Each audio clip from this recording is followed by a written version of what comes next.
Picture this moment. The Mediterranean sun sinks low over Alexandria's harbor, casting long, ominous shadows over marble steps, still warm with the weight of the day's heat. The year is 30 BCE, and deep within the labyrinth of the royal palace, a woman, who has commanded armies, entranced emperors, and ruled the wealthiest kingdom on earth, faces a choice that will forever alter the course of history. Her name is Cleopatra VII Philopator, the last pharaoh of Egypt, the final spark of a dynasty that once blazed across the Mediterranean. In mere hours, she will be dead. But was her death the noble suicide of a queen who chose dignity in defeat, as the Romans would have us believe? Or was it something far darker, a calculated assassination, orchestrated by those who feared the dangerous knowledge she held? Tonight, while the modern world sleeps, we step back in time, to those final, shadowy hours in ancient Alexandria. Through palace corridors we walk, where betrayal whispered from every shadow, where trusted hands served poison in the queen's ear, and where love and politics waged their final fatal dance. This is not just the story of Cleopatra's death. It's the fall of an empire, the birth of a legend, and a tale where the greatest mysteries of history hide not in the shadows, but in plain sight, waiting for us to uncover what has long been concealed. So settle in, let your breath grow steady, and allow your mind to drift back through the centuries to Alexandria, where the scent of frankincense mixes with the salt of the Mediterranean sea air, and where torchlight flickers against ancient walls, witnesses to the rise and fall of gods, emperors, and queens. Let me reveal to you the true story of Cleopatra's final betrayal, a tale of love, power, conspiracy, and death, one that will draw you into the realm of dreams, where the shadow of Egypt's last queen still walks the moonlit ruins of her fallen kingdom, her legacy echoing through time. Cleopatra turns from the window, and for a brief moment, the morning light catches her face in profile. At 39, the weight of 2 decades of rule presses down on her. Countless political battles fought, loves gained and lost, and now, the bitter taste of betrayal. The face that once launched 1,000 Roman fantasies is no longer young. But it remains striking. Intelligent eyes that miss nothing, lips that shift from commanding to seductive in an instant. It is a face honed by years of leadership. Yet in this moment, it betrays something more fragile beneath. Cleopatra's sharp gaze lingers a little longer on her reflection. She is not just a queen. She is a woman who has given everything, only to find herself teetering on the edge of ruin. The morning reports, Iris. What news from our faithful spies?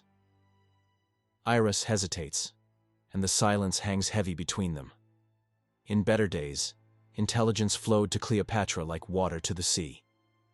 Reports from Rome, from the eastern kingdoms, from the merchant princes who controlled trade routes across 3 continents. Now, information trickles in uncertain drops, each one tainted by doubt and the possibility of betrayal. Octavian's forces have advanced another 5 miles overnight, Majesty. His scouts were seen at the olive groves near the Canopic Gate. Iris pauses, the weight of the next piece of news too heavy to voice. And there are rumors. Some of our cavalry commanders have sent envoys to the Roman camp. Cleopatra settles into her chair, not the grand throne of ceremony, but the simple, polished wood chair she prefers for private consultations. A gift from Julius Caesar years ago, carved from Lebanese cedar and inlaid with ivory scenes from Homer's Odyssey. The chair, once a symbol of comfort, now feels like an echo of better days.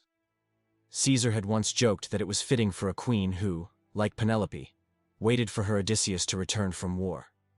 The irony cuts deep now. Both of her Odysseus figures, Caesar and Antony, are dead, and she finds herself not waiting but preparing for her own final journey. Which commanders? She asks, her voice carefully neutral. In the game of royal survival, showing too much concern can be as dangerous as showing too little. Marcus Junius reports that Apollodorus has been seen meeting with unknown figures near the lighthouse. And Iris swallows hard. There are whispers about Demetrius as well. The names hit Cleopatra like physical blows, though her expression remains unchanged. Apollodorus, the Sicilian boy who had once hidden her in a carpet to smuggle her to Caesar, her most loyal servant for over 20 years.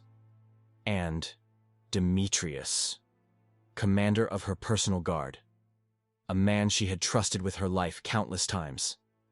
The betrayal stings in ways Cleopatra never thought possible. Summon them both, Cleopatra says, her voice steady, though her heart races. Separately. And have Charmian prepare the blue chamber for private audiences. As Iris hurries away, Cleopatra allows herself a moment of vulnerability. Her hands, usually so steady, tremble slightly as she reaches for the silver mirror that sits on her table. Another gift from a dead lover, this one from Mark Antony. The face that looks back at her is composed, regal, but she can see what others might miss. The subtle signs of a woman under enormous pressure, her mind whirling with the implications of betrayal, of war, and of the collapse of her world. The morning light streaming through the chamber windows illuminates more than just her face. It reveals a room that tells the story of a life lived at the intersection of power and culture. Persian carpets cover floors of polished marble. Golden artifacts from Nubia sit alongside Greek sculptures and Celtic torques, tokens of tribute from distant lands. Books in 7 languages line the walls. Greek philosophy, Egyptian religious texts, Roman military manuals, Persian poetry, works in Aramaic and Hebrew. These are the treasures that reflect Cleopatra's reign, a kingdom forged through alliances, knowledge, and the blending of cultures. But it's the small, personal touches that reveal the woman behind the queen. A child's toy, a wooden horse painted bright blue, sits on a shelf near her bed, a reminder of Caesarion, her son with Julius Caesar, hidden away for his safety. A pressed flower lies between the pages of a book of love poetry, a memento from her first meeting with Mark Antony at Tarsus. A small knife with a pearl handle rests in an ivory box, a gift from her brother husband Ptolemy XIV, given during the brief period when they ruled together before politics and family tradition demanded his death.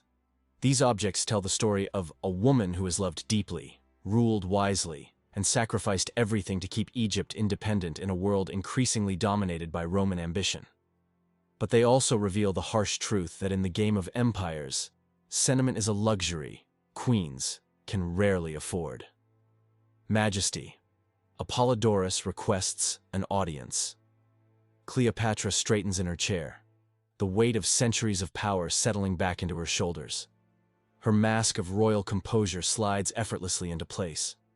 Beneath it, doubts gnaw at her, but she will face this conversation as she has faced every challenge in her life. As a pharaoh, as a goddess incarnate, as a woman who has never bowed to anyone, and will not begin now. "Send him in," she commands, her voice firm, carrying none of the uncertainty that gnaws at her heart. "And Charmian, remain close. We may have need of your particular skills before this day is through." The door opens, and into the chamber steps the man who knows more of her secrets than any living person. Apollodorus the Sicilian, whose loyalty she is about to test in ways that may determine not just her fate, but the fate of the last independent kingdom in the Mediterranean world. As the morning sun slants through the palace windows and shadows gather in the corners of power, Cleopatra VII Philopator prepares to discover whether the bonds of 20 years of shared secrets and mutual trust can survive the ultimate test, or whether even love, in the end, must bow to the inexorable advance of Roman ambition. To understand the web of betrayal that would ultimately ensnare Cleopatra, we must journey back 18 years to a time when Alexandria's harbor gleamed with possibility. A young queen's intelligence, untested by the cruel realities of Roman politics, shone with brilliance and ambition. It was the year 48 BCE, and 21-year-old Cleopatra found herself in a position that would have shattered lesser rulers. Exiled from her own kingdom by her younger brother Ptolemy XIII, her army scattered, her treasury depleted. Most monarchs in her situation would have fled to distant shores, accepting their fate in the comfort of some remote kingdom. But Cleopatra was not most monarchs. Picture the scene, a small fishing boat slipping silently through Alexandria's harbor under the cover of darkness, carrying precious cargo wrapped in rich carpets and fine linens.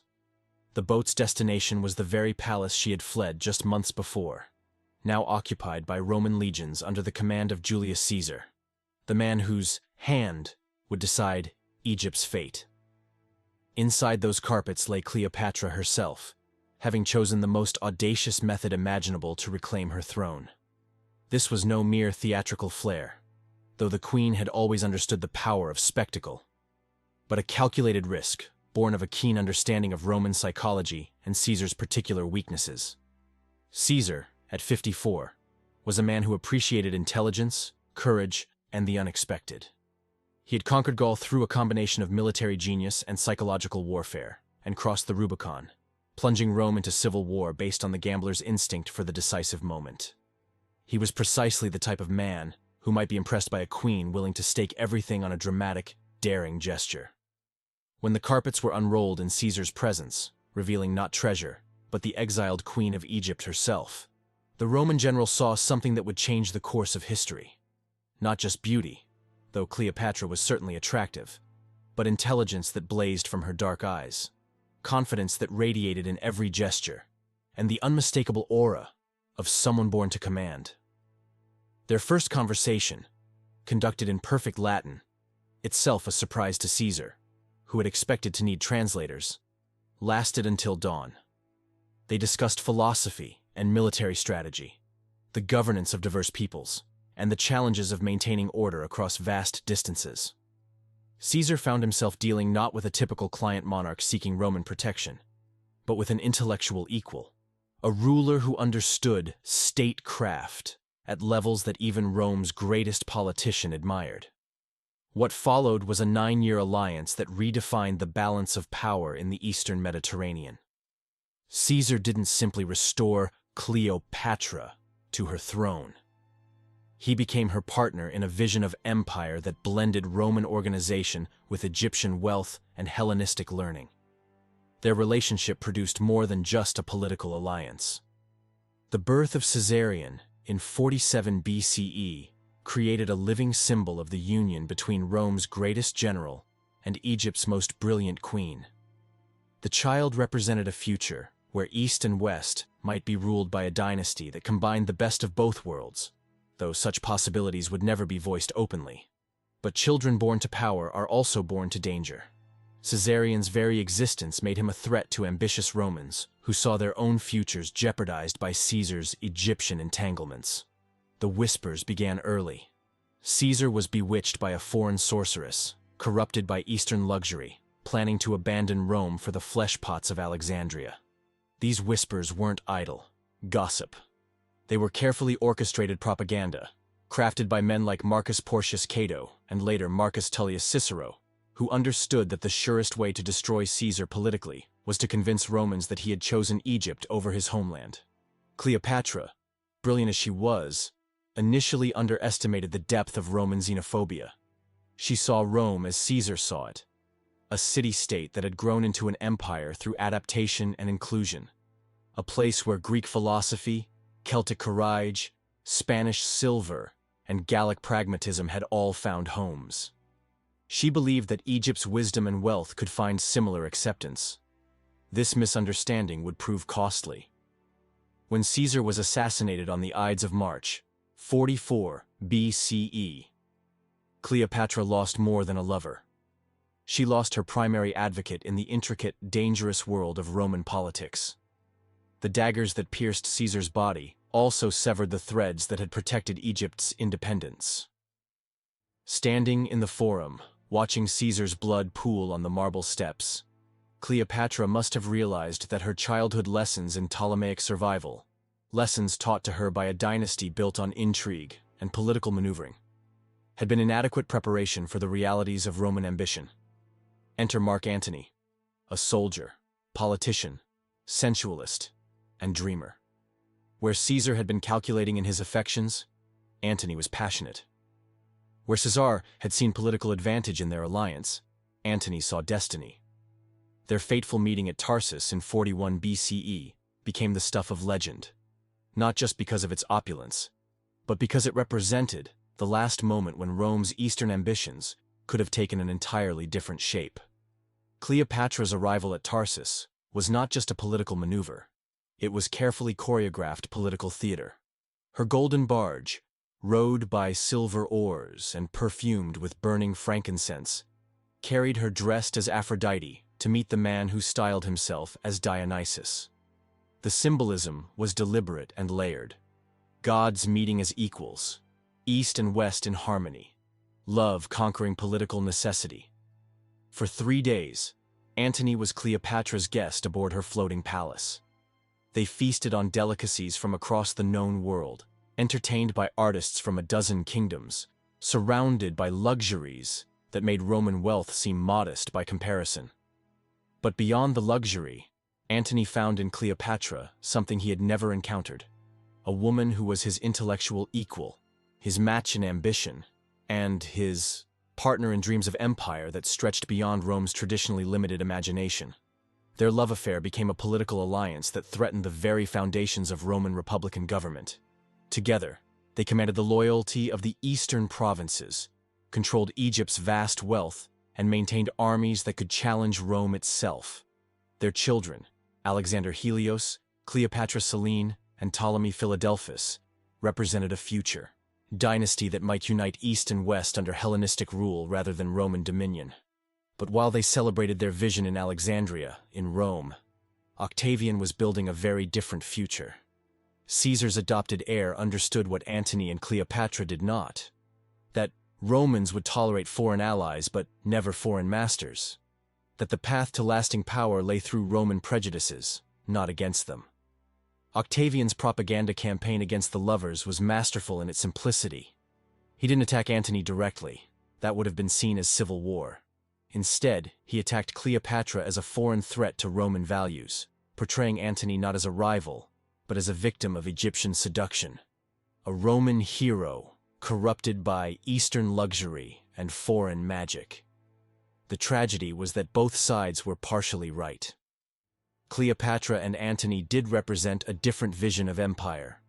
One more inclusive, more culturally diverse, potentially more humane than the iron discipline that would characterize the coming Roman Empire. But they also represented a fundamental challenge to Roman identity and the republican traditions that still commanded deep loyalty among ordinary Roman citizens. The Battle of Actium in 31 BCE was more than just a military engagement.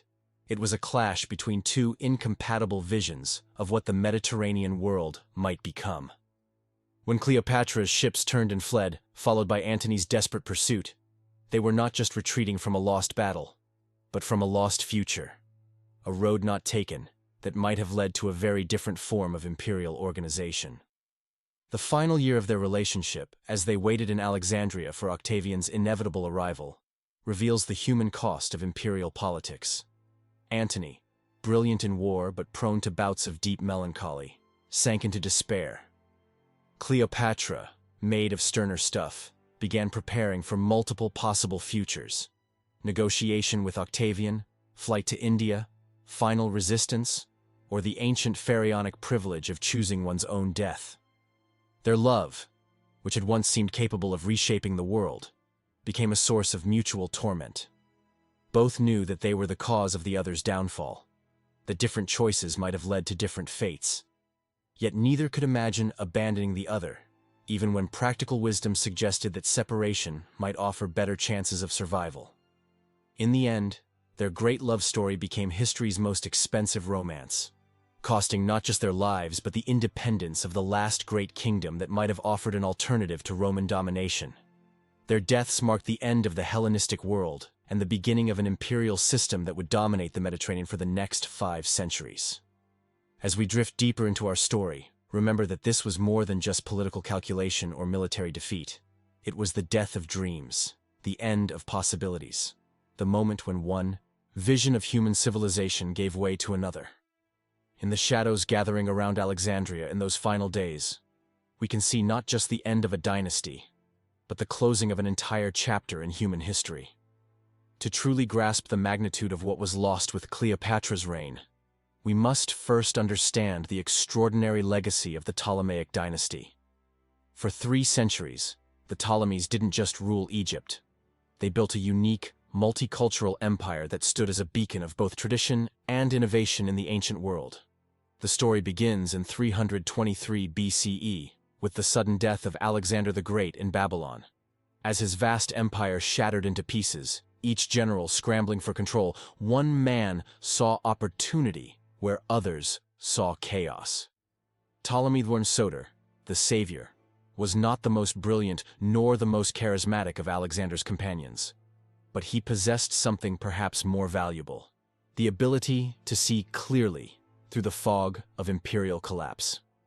While other generals squabbled over the heartland of the empire, Ptolemy moved swiftly to secure Egypt, by far the richest and most defensible of Alexander's conquests. He understood what many conquerors learned too late. Egypt's true strength lay not in its armies, but in its geography, its agricultural wealth, and most importantly, in its ancient systems of administration that had kept the kingdom stable for over 2 millennia. But Ptolemy wasn't just a military man. He was Greek, educated in the philosophies of Aristotle, and deeply committed to Hellenistic ideals of rational governance. The kingdom he established was not just a traditional pharaoh's reign, but a bold fusion. Pharaonic in its religious legitimacy, Greek in its intellectual culture, and cosmopolitan in its day-to-day administration. Under the early Ptolemies, Egypt became something unprecedented in the ancient world, a kingdom that was both traditional and revolutionary. They maintained the ancient pharaonic rituals that legitimized their rule in the eyes of native Egyptians, while establishing Alexandria as the intellectual capital of the Greek-speaking world. The great library and museum became magnets for scholars from across the Mediterranean, creating a hub of learning and discovery unmatched until the Renaissance. This dual approach permeated all levels of governance. In Memphis and Thebes, the Ptolemies presented themselves as traditional pharaohs, building temples, supporting ancient priesthoods, and maintaining the agricultural systems that sustained Egypt. In Alexandria, however, they held court as Hellenistic monarchs, patronizing philosophers, debating Platonic theory, and maintaining diplomatic ties with Greek city-states and Macedonian kingdoms. What set the Ptolemies apart was their recognition that Egypt was not just a conquered territory. It was a thriving civilization with its own profound wisdom.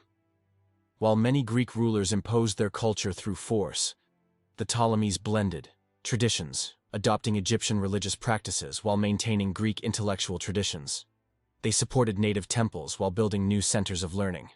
They learned Egyptian, though Cleopatra would be the first to master it fluently, while making Greek the language of administration. This cultural synthesis sparked remarkable achievements. Ptolemaic Egypt became the wealthiest kingdom in the Mediterranean, with trade routes extending from Britain to India. Alexandria grew into the largest city west of the Ganges, its population the most diverse in the known world. The Ptolemaic court attracted not only Greek scholars, but Egyptian priests, Jewish philosophers, Arabian merchants, Nubian artists, and Celtic craftsmen. But this success came at a price, one that would ultimately lead to the dynasty's downfall. The Ptolemies maintained their rule through a complex balancing act, constantly walking a tightrope. They had to satisfy the native Egyptians, uphold Greek cultural standards, and respond to the increasing pressures of Roman influence. Any failure to maintain this delicate equilibrium could spark revolts, invasions, or internal conspiracies. The famous Ptolemaic practice of sibling marriage, brothers marrying sisters to keep the royal bloodline pure, was both a strength and a weakness. While it avoided the succession crises that plagued other Hellenistic kingdoms, it also concentrated political and genetic vulnerabilities, resulting in rulers who were increasingly isolated from both their Greek and Egyptian subjects. By Cleopatra's time, these contradictions had grown unbearable. The dynasty faced growing resistance from native Egyptian nationalists who resented Greek dominance, from Alexandrian Greeks fearful of Roman influence, from Jewish communities pushing for religious autonomy, and from Roman politicians eager to exploit Egypt's wealth. The palace itself had become a labyrinth of competing loyalties and shifting alliances. Some factions favored closer ties with Rome.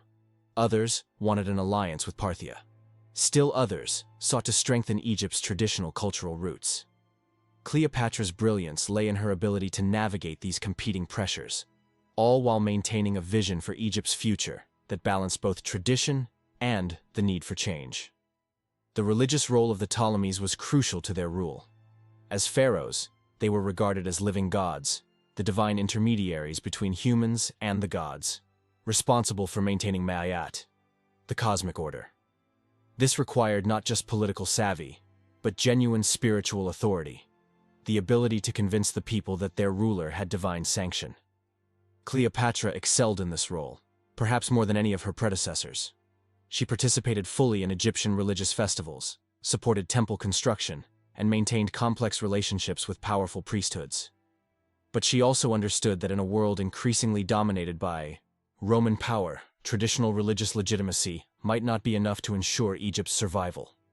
The tragedy of the Ptolemaic dynasty lay in the fact that its greatest strengths became its vulnerabilities. The cultural sophistication that made Alexandria the intellectual center of the Mediterranean made it appear decadent to Roman moralists. The immense wealth that allowed the Ptolemies to preserve their independence also made Egypt an irresistible target for Roman conquest. The religious authority that legitimized pharaonic rule in Egyptian eyes painted the Ptolemies as foreign god-kings in the eyes of Romans. Most tragically, the Ptolemies' ability to adapt and blend cultures became unsustainable in the face of Roman demands for complete submission. Previous challenges had been met by finding new forms of balance, new ways to satisfy competing demands. But Rome, under Octavian, was not interested in balance. It demanded total integration into the Roman imperial system. The records of Cleopatra's final years reveal a ruler desperately trying to find a way to preserve Egypt's essence while accepting Roman overlordship.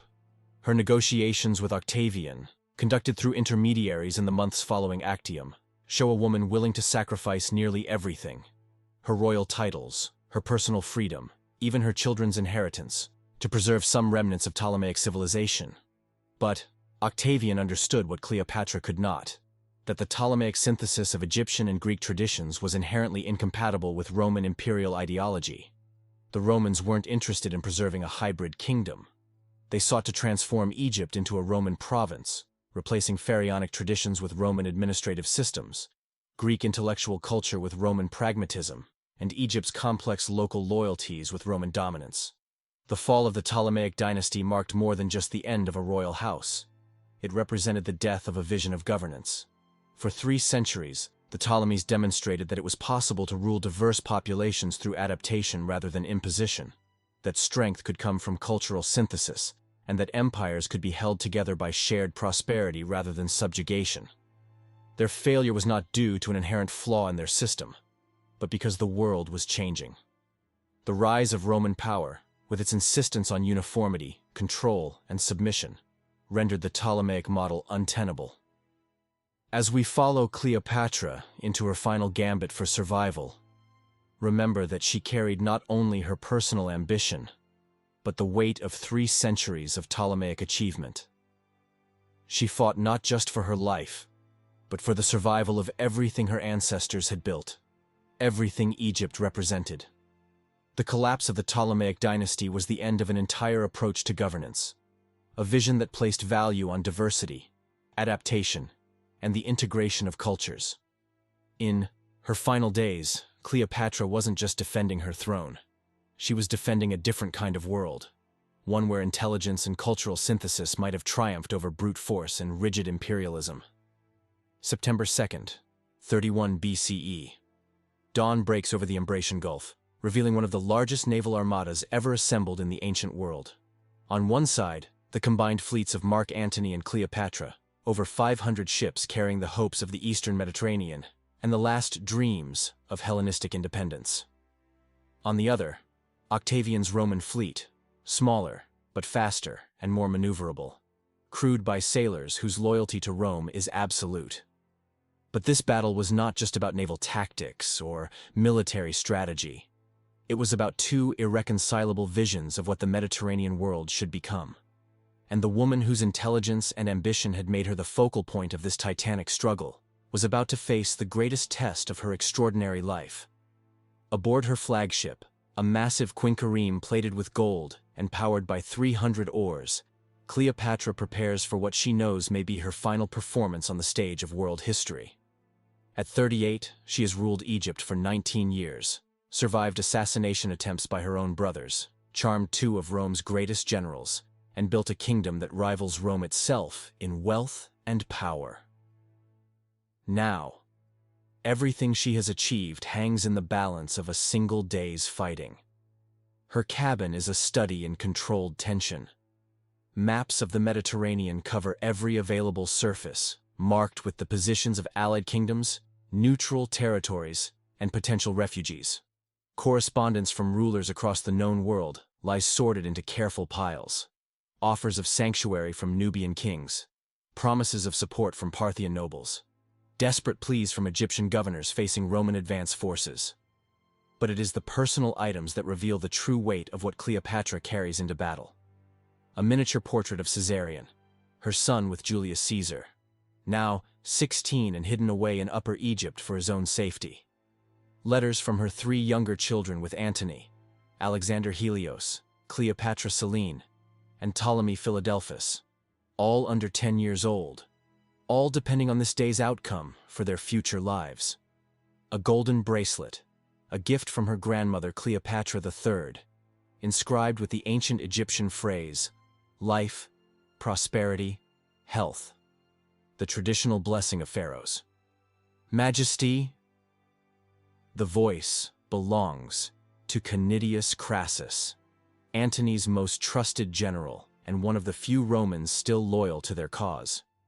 His weathered face shows the strain of recent months, the gradual defection of allies, the increasingly desperate strategic situation, and the growing awareness that they are fighting not just for victory, but for survival. The morning reports, Cleopatra says, her voice steady despite the magnitude of the moment. What word from our scouts? Octavian's fleet moved into position before dawn. They're maintaining defensive formation, clearly hoping we'll come to them. Agrippa commands their right wing. He's their best naval commander. Canidius pauses, clearly reluctant to continue. And Majesty. There are reports of signal fires from some of our allied ships. It's possible that some of our captains have already arranged terms with Octavian. Cleopatra finishes. Yes, I expected as much. Fear makes men practical, and we have given them much to fear. The truth was, Cleopatra and Antony faced impossible odds, not just in terms of numbers or tactical positioning, but in the fundamental nature of their alliance. They commanded a coalition of kingdoms, client states, and mercenary forces united only by shared concern about Roman expansion. Octavian led disciplined Romans, unified, loyal, and convinced that they were fighting for the honor of their homeland against foreign corruption. The political dimension of the battle was just as important as the military one. Both sides understood that the outcome would determine not just who ruled the Mediterranean, but how it would be ruled. Victory, for Octavian, would mean the transformation of the Roman Republic into an empire, with centralized control, uniform administration, and Roman culture imposed across 3 continents. Victory, for Antony and Cleopatra, would preserve the Hellenistic model. Diverse kingdoms united by trade, culture, and mutual respect, rather than military dominance. Cleopatra had spent weeks preparing for this moment, not just militarily, but psychologically. She understood that her presence at the battle served purposes beyond simple command authority. To her Egyptian crews, she was the living embodiment of Isis, the goddess who protected sailors and ensured favorable winds. To the allied Greek captains, she represented the Hellenistic tradition of philosopher queens who led through wisdom, not mere force. To Romans fighting under Antony's banner, she was proof that their cause transcended mere civil war. They were fighting for an empire that honored local traditions, rather than crushing them. But she also knew that her presence made her a target for Octavian's propaganda. Roman historians would later claim that the sight of a foreign woman commanding Roman ships drove their sailors to fury. That her very participation in the battle proved Antony's corruption by Eastern influence. The truth was more complex. Many Roman officers respected her tactical knowledge, and they appreciated the Egyptian gold that funded their operations. But the narrative of the seductive foreign queen corrupting virtuous Romans was too useful for Octavian to abandon. Cleopatra, a strategist ahead of her time, envisioned a plan that would transform the battlefield into a deadly chessboard. Her ships, larger and more formidable, would act as floating fortresses, breaking through Octavian's advanced ramming tactics. In her mind, each vessel was a weapon, each arrow from Egyptian archers, a symbol of defiance against Roman might. She knew this would be no simple clash of empires. It was the final act of resistance, where every maneuver had to outsmart a more nimble foe. The key to success lay in maintaining formation discipline while gradually withdrawing toward the open sea. If they could draw Octavian's fleet away from the coast, Cleopatra's ships could use their superior sailing qualities to escape toward Egypt, preserving the core of their naval power for future campaigns. It was a plan that prioritized long-term survival over immediate glory, a strategy of a queen who thought in terms of decades, not days. The fighting began at midday, when the autumn sun hung directly overhead and the waters of the Gulf reflected light like burnished bronze. The first exchanges went according to plan. Roman ships, attempting to close for ramming attacks, found themselves caught in devastating crossfires from Egyptian catapults. Cleopatra's flagship, positioned at the center of the formation, became a rallying point for Allied vessels and a coordination center for the complex maneuvers required to maintain their defensive line. For 3 hours, the battle raged, with neither side gaining a decisive advantage. Octavian's fleet was more experienced and better drilled, but Cleopatra's ships were larger and better equipped. The Egyptians' superior archery began to tell as Roman crews, exposed on their smaller vessels, suffered heavy casualties from the constant rain of arrows. But gradually, the fundamental weaknesses in Antony and Cleopatra's position began to show. Several Allied captains, seeing the fierce resistance from Roman forces and calculating their odds of survival, began to edge their ships away from the fighting. Others, who had apparently made prior arrangements with Octavian, suddenly turned their weapons on their former allies. The moment of crisis came when Cleopatra realized their formation was beginning to collapse. Ships that should have been protecting her flanks were no longer in position. Vessels that had been part of their defensive line were now either fleeing or actively fighting against them. The careful plan that might have preserved their fleet was unraveling as political loyalty proved inadequate to overcome military pressure. It was then that Cleopatra made the decision that would echo through history. Rather than remain and fight a losing battle that would destroy her fleet and leave Egypt defenseless, she ordered her squadron to break through the Roman line and escape toward the open sea.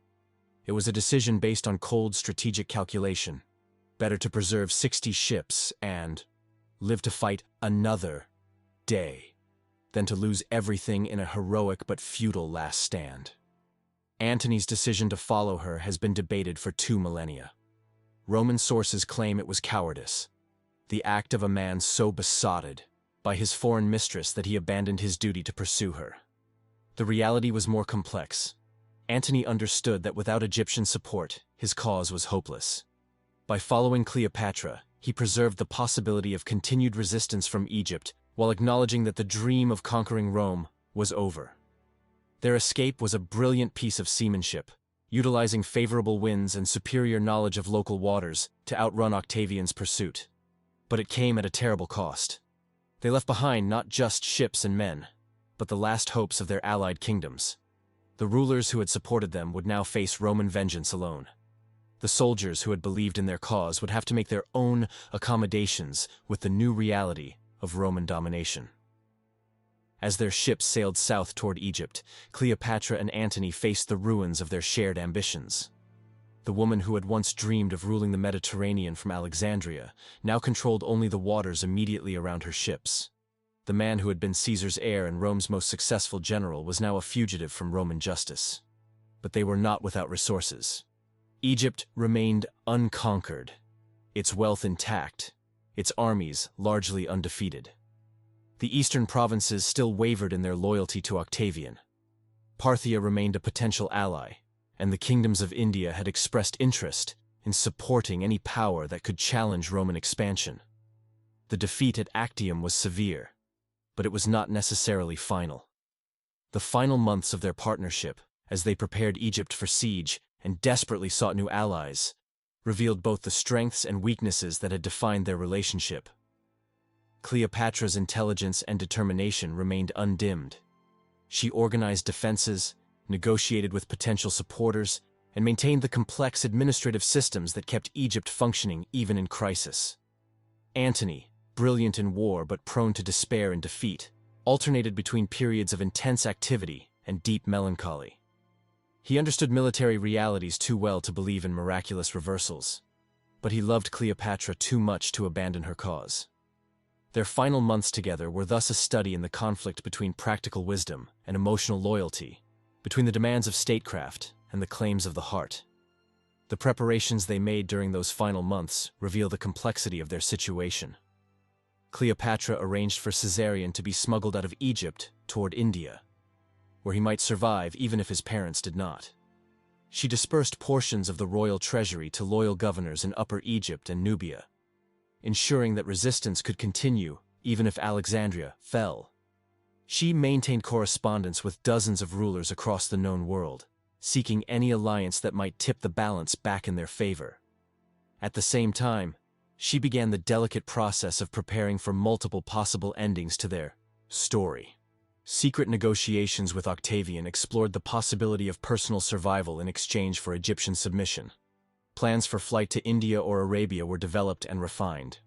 And, in the pharaonic tradition, she began construction of a mausoleum where she might choose to die with honor if all other options failed. The Battle of Actium had thus marked not just a military defeat, but the beginning of the end for an entire vision of what the ancient world might have become. In fleeing that battlefield, Cleopatra preserved her life and her kingdom for a few more months, but she could not preserve the dream of a Mediterranean united by culture and trade, rather than conquest and submission. The woman who sailed back to Alexandria after Actium was still a queen, still a goddess in Egyptian eyes, still the most intelligent and capable ruler of her generation. But she was also, for the first time in her life, a woman without realistic hope of ultimate victory. Everything that happened in her remaining months would be shaped by this fundamental change in her circumstances. The transformation from a player in the great game of empires to someone merely trying to control the terms of her own inevitable defeat. As we follow her into those final, fateful months in Alexandria, remember that we are witnessing not just the end of a remarkable life, but the death of possibilities. Roads not taken, futures that might have been. Visions of human civilization that died with their greatest champion in the shadow of Roman ambition. Alexandria, in the winter of 30 BCE, had become a city of shadows and whispers, where every conversation might be overheard by the wrong ears, where every gesture of loyalty masked deeper calculations of survival. As Octavian's forces drew closer to Egypt's borders, the question that haunted every corridor of the royal palace was not whether Cleopatra's reign would end, but who among her closest allies would choose Roman mercy over Egyptian doom. The art of betrayal in ancient courts was subtle and complex, requiring skills that went far beyond simple treachery. A successful conspirator needed to maintain the appearance of loyalty, while establishing secret communications with enemies, to gather intelligence without arousing suspicion, and most critically, to judge the exact moment to abandon a failing cause without seeming too eager to embrace a new one. Cleopatra, brilliant as she was in reading the motivations of kings and generals, found herself increasingly isolated in her ability to judge the loyalty of those closest to her. The same intelligence network that had once kept her informed across the Mediterranean now seemed unreliable, compromised by the very uncertainty that made accurate information most crucial. Consider the case of Demetrius, commander of her personal guard. For 15 years, This Greek mercenary from Crete had protected her with dedication. He had shielded her from assassins, organized her security during dangerous journeys, and upheld the system of bodyguards that kept her safe in a world full of ambitious relatives and desperate enemies. But Demetrius was also a man of practicality. He understood that his survival was inextricably tied to Cleopatra's. As reports reached Alexandria of Octavian's methodical conquest of Antony's remaining strongholds, as former allies sent increasingly desperate messages seeking terms with Rome, and as Egypt's treasury funded ever-expanding defenses that seemed doomed to fail, Demetrius faced the ancient dilemma of the professional soldier. When does loyalty become suicide? The evidence of his potential betrayal was circumstantial, but troubling. His brother-in-law, a minor merchant who traveled frequently between Alexandria and Roman-held territories, had been seen in long conversations with known agents of Octavian. Several of Demetrius's trusted subordinates had requested transfers to positions that would take them away from the palace in the event of a siege. Most significantly, the rotation schedules for palace guards had been subtly altered to ensure that men of questionable loyalty no longer held crucial posts during vulnerable hours. Were these the actions of a careful commander protecting his queen, or of a conspirator positioning himself for a change of allegiance? Cleopatra found herself studying the face of the man who had saved her life, repeatedly, searching for signs of deception in features she had trusted implicitly for over a decade. The psychological strain of such suspicions was perhaps more destructive than any external military pressure. The queen, who had once moved confidently through her palace, secure in the knowledge that every face around her aligned with her interests, now found herself calculating the potential motivations of every servant, advisor, and friend. Even more troubling was the case of Meleager, her chief treasurer. This elderly Egyptian had managed the kingdom's vast wealth for 2 decades, overseeing the collection of taxes from the Nile Delta to the Nubian cataracts, maintaining Egypt's trade networks, and ensuring sufficient funds for Cleopatra's political and military needs. But managing Egypt's treasury also meant knowing exactly how much the kingdom could afford to spend on defense, how long they could sustain their military expenditures, and most critically, what financial terms Octavian might offer for a peaceful transition. His recent secretive meetings with Apollodorus, Cleopatra's most trusted advisor, raised suspicions among other court officials. Were they planning continued resistance, or calculating what portions of the royal treasury might need to be preserved to ensure Roman clemency? The cruel irony was that the very competence that made these men invaluable to Cleopatra also made them potential assets to her enemies. Demetrius's knowledge of palace security would be priceless to anyone planning an assault on Alexandria. Meleager's understanding of Egypt's finances would be essential for any Roman administrator seeking to extract maximum revenue from the conquered kingdom. Octavian, master of psychological warfare, understood this dynamic perfectly. His agents didn't need to corrupt Cleopatra's supporters. He simply made it clear that doors would remain open for those clever enough to walk through them at the right moment. The mere possibility of Roman mercy was enough to plant seeds of doubt in even the most loyal hearts.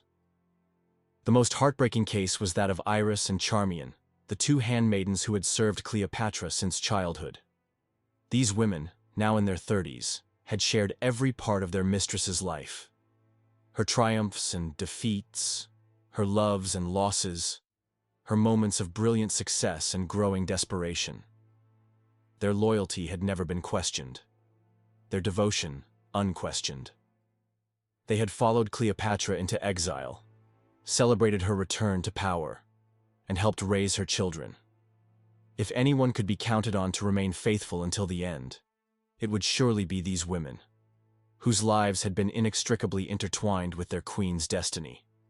Yet, even here, doubt crept in. Iras had family in Upper Egypt who would face Roman retribution if their relative was seen as too closely aligned with resistance. Charmian had received letters from relatives in Cyprus, offering her sanctuary if she could slip away from Alexandria before the final crisis. Both women had skills, Iris as a cosmetics expert, Charmian as a seamstress, that would allow them to make independent lives anywhere in the Mediterranean world. More troubling still were the subtle changes in their behavior. Conversations that once flowed freely between mistress and servants now carried undercurrents of strain. Requests that once would have been fulfilled immediately now prompted hesitant questions about necessity and wisdom. Most significantly, both women began avoiding being alone with Cleopatra during the crucial moments of decision-making, almost as if they preferred not to know too much, lest it later prove dangerous to know. Were these the natural reactions of frightened young women facing an uncertain future? Or were they the calculated behaviors of potential informants seeking to limit their involvement in treasonous activities? Cleopatra found herself analyzing every word, every gesture, every moment of hesitation with the women she had once considered sisters. The network of potential betrayal extended far beyond the palace walls. Egyptian governors, once loyal to Cleopatra, were now hedging their bets, publicly maintaining loyalty while secretly exploring terms with Roman authorities. Priests who had performed ancient rituals for Egypt were now studying Roman religious practices, contemplating how the Egyptian gods might be incorporated into Roman imperial worship. Most significantly, the merchant classes, who had prospered under Ptolemaic rule, were actively planning for a post-Cleopatra future. Alexandria's traders understood that the city's commercial importance would likely survive political upheaval, but only if the transition was managed smoothly. A prolonged siege, a destructive battle, or a queen who chose martyrdom would destroy Alexandria's prosperity.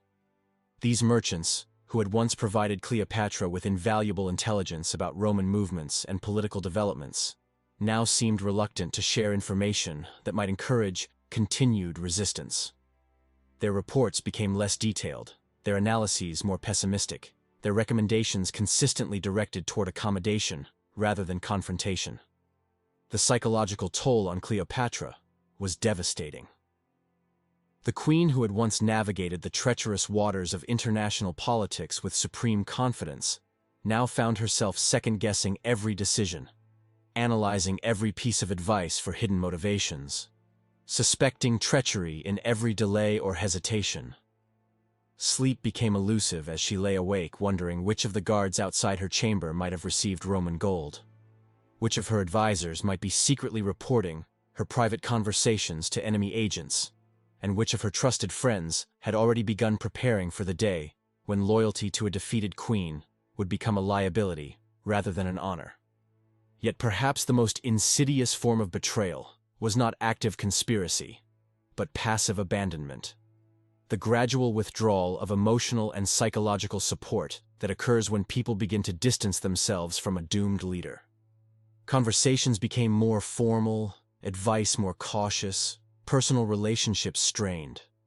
The laughter that had once filled the palace halls grew rare, replaced by the cautious politeness of people already mourning the end of an era, quietly positioning themselves for survival in whatever world came next. As the walls closed in around Cleopatra, the truth became undeniable.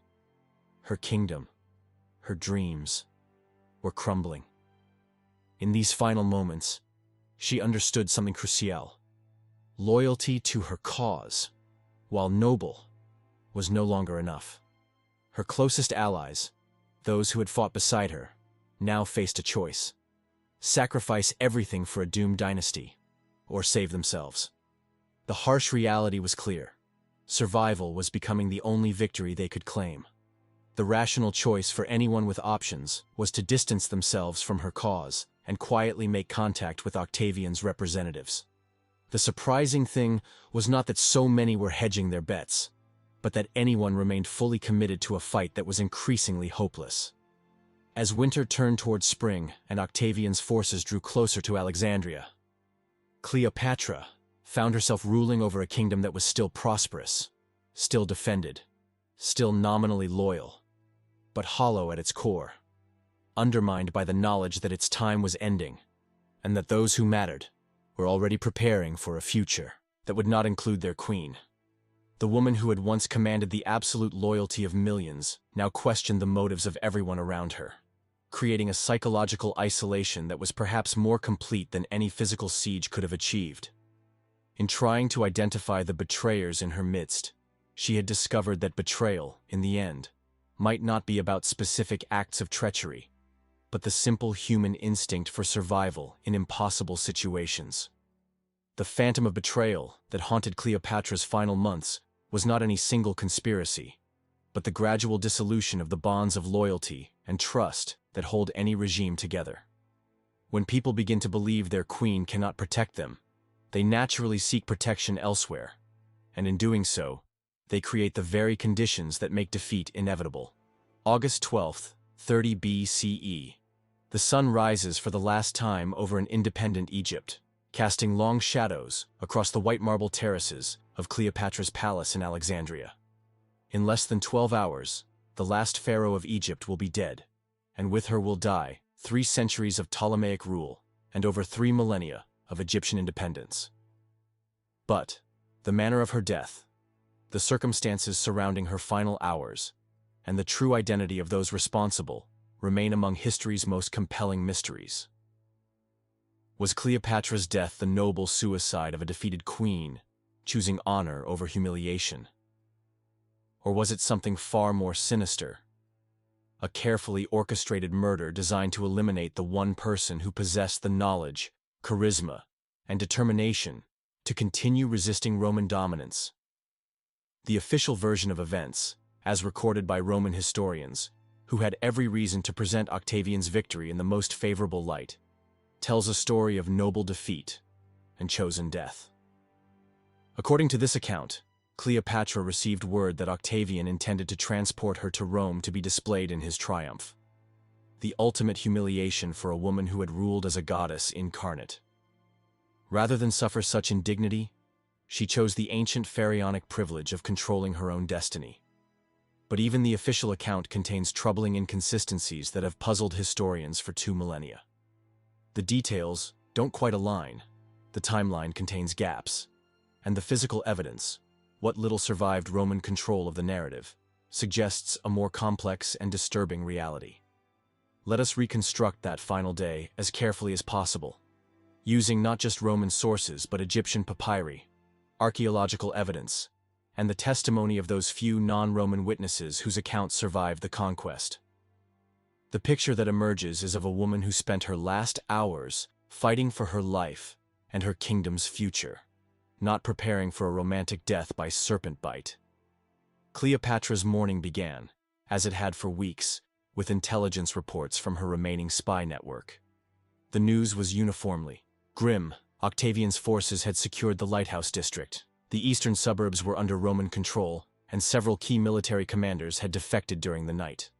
Most significantly, negotiations for the surrender of the palace complex were already underway, between Roman representatives and Egyptian officials, whom Cleopatra had not authorized to speak on her behalf. The queen's response to this crisis reveals a woman still fighting, still calculating, still seeking some path to survival. Rather than retreating to her mausoleum to prepare for death, she spent the morning in intensive consultation with her remaining advisors, exploring every possible option for continued resistance or negotiated survival.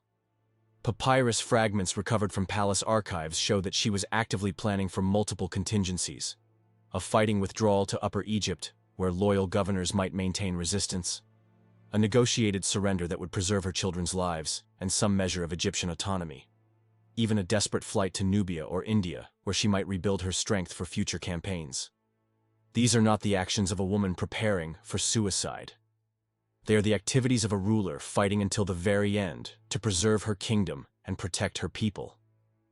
The first suspicious element in the official story concerns the timing of Octavian's supposed message about displaying her in his triumph. Roman sources claim this message was delivered in the early afternoon, triggering Cleopatra's decision to die rather than face such humiliation. But contemporary Egyptian documents suggest that similar threats had been conveyed repeatedly over the previous weeks, and that Cleopatra had consistently responded with defiance rather than despair.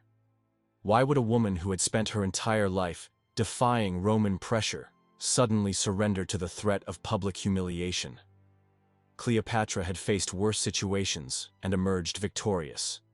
She had been exiled by her own brother, had survived assassination attempts, had watched her lover Mark Antony die in her arms.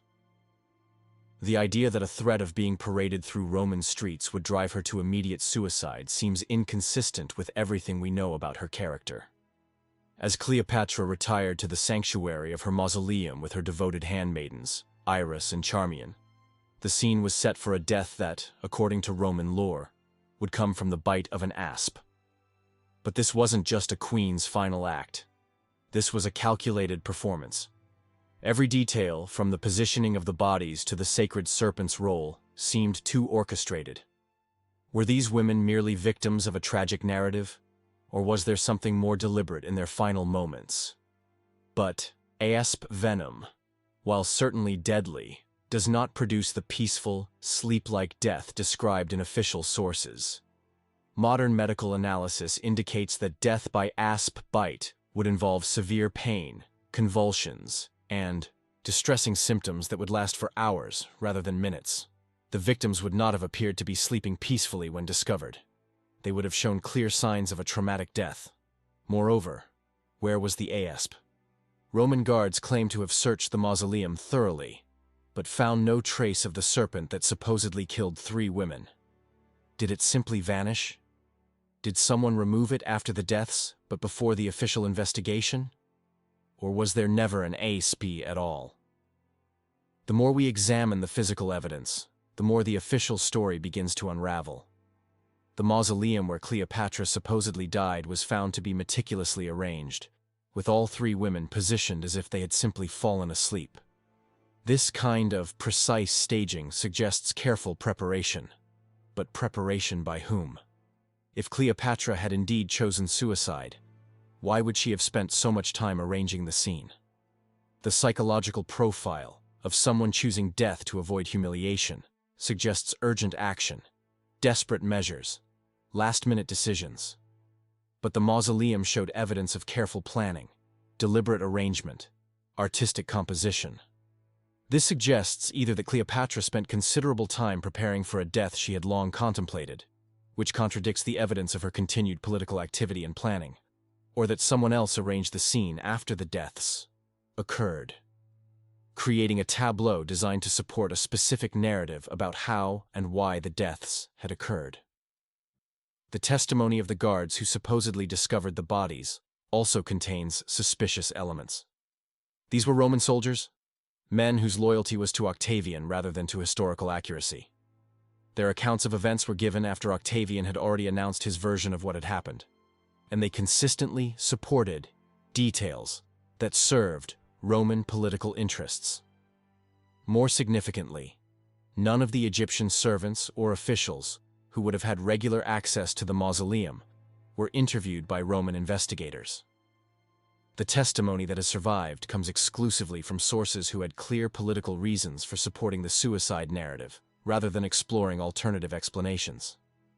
This selective gathering of evidence suggests that the Roman investigation was designed to confirm a predetermined conclusion rather than to discover the truth about what had actually occurred in those final hours.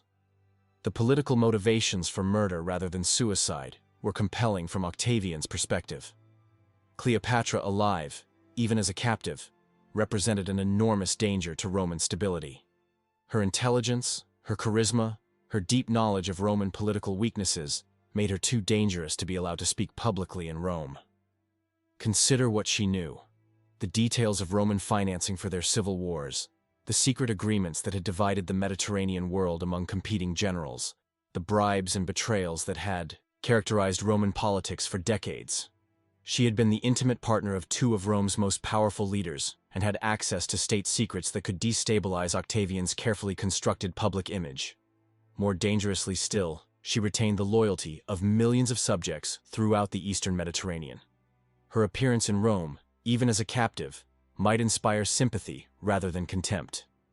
Roman crowds had always been susceptible to dramatic gestures and tragic figures. The possibility that Cleopatra might turn her own public humiliation into a platform for anti-Roman sentiment was too great a risk for Octavian to accept. The suicide narrative served Roman interests perfectly.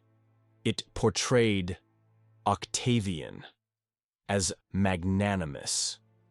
He had offered the defeated queen reasonable terms, but she had chosen death over surrender.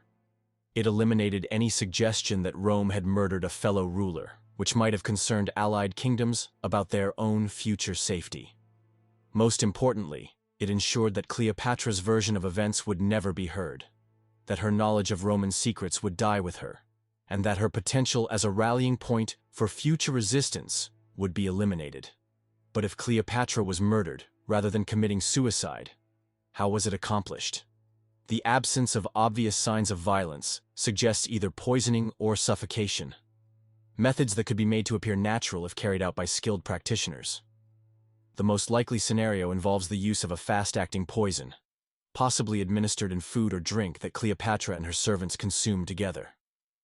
Such poisons were well known in the ancient world, and Roman intelligence services certainly had access to experts in their use. The simultaneous death of all three women could easily be explained by shared consumption of poisoned refreshments. The careful arrangement of the bodies suggests the work of professionals who understood the importance of creating the right visual impression. Roman intelligence operatives would have been well trained in psychological warfare and the management of public perception. Staging the scene to look like a peaceful, chosen death would have been well within their capabilities. The timeline also supports this theory. If the women were poisoned during what they believed to be a routine meal or refreshment, they would have had no opportunity to call for help or resist their attackers. Professional killers could have arranged the scene, removed any evidence of their presence, and been gone long before the bodies were discovered. In reconstructing Cleopatra's final hours, we must also consider the psychological state of a woman facing the end of everything she had lived for. Even if she had chosen death, would she have done so in the elaborate, theatrical manner described in Roman sources? Or would she have chosen something quicker, more private, less likely to provide propaganda opportunities for her enemies? The woman who had spent her life controlling her own narrative, who had carefully managed every aspect of her public image, who had understood better than anyone the power of symbols and staged events. Would such a woman have chosen to die in a way that could so easily be manipulated by Roman propagandists?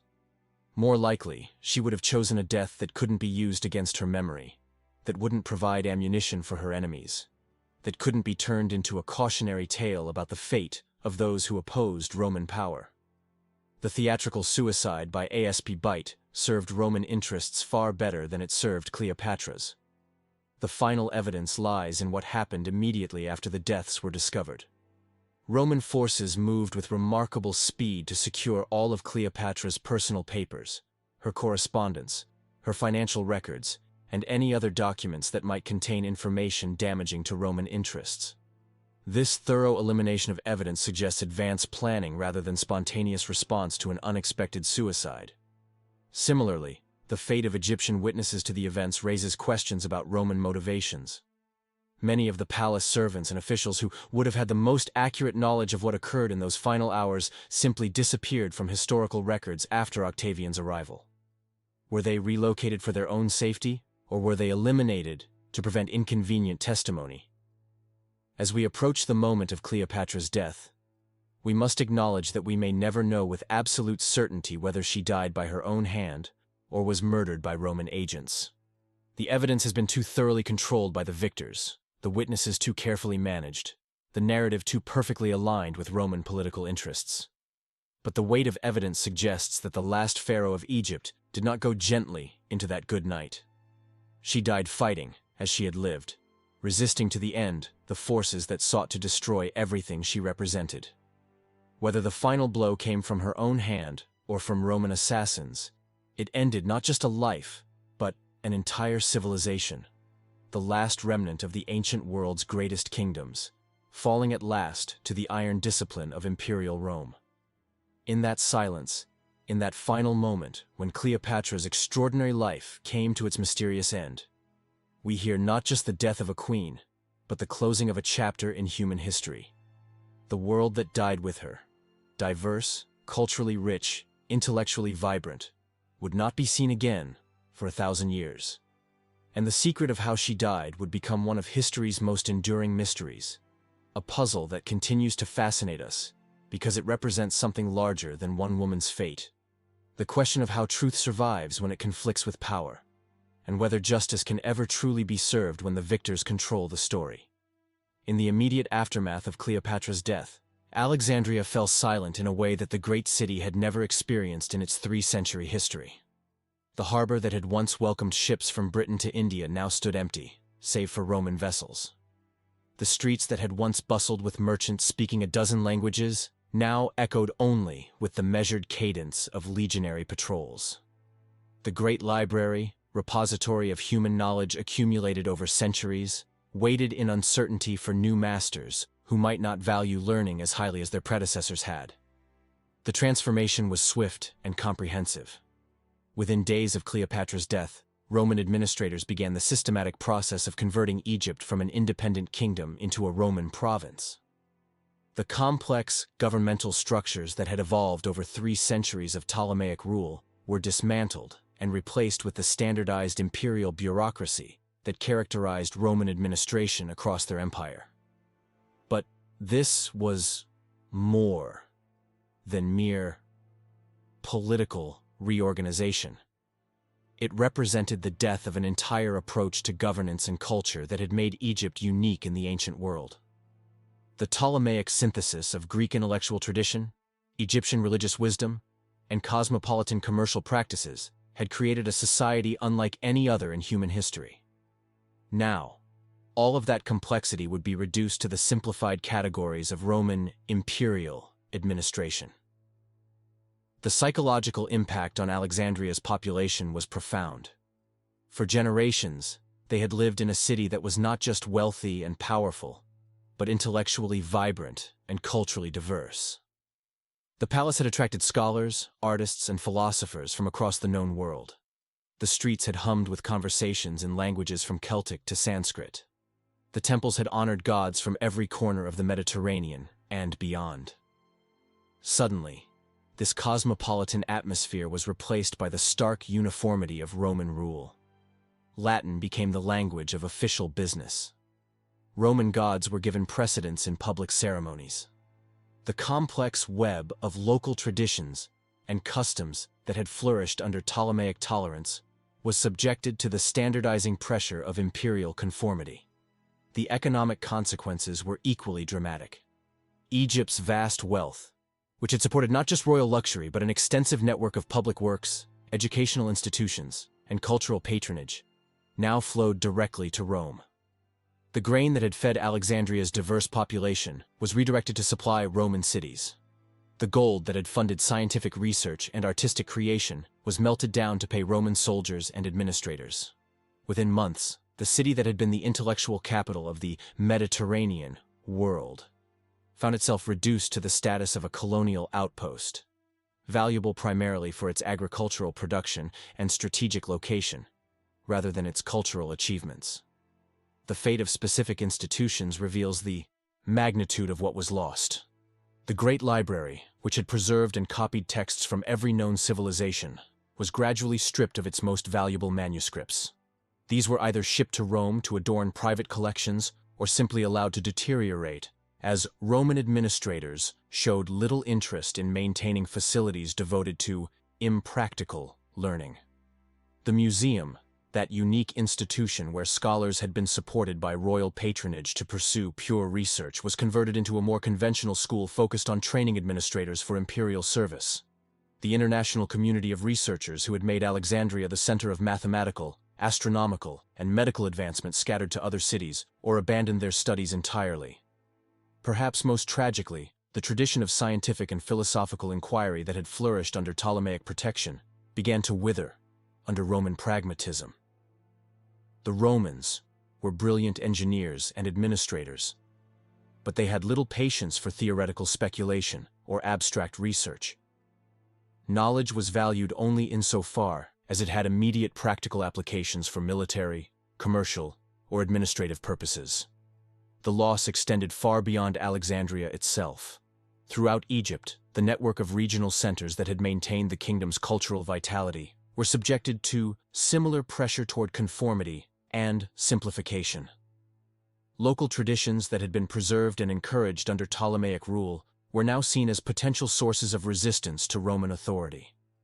The religious dimensions of this transformation were particularly painful for ordinary Egyptians. The Ptolemies had been pharaohs in the traditional sense, divine rulers who maintained the cosmic order that kept the universe functioning properly.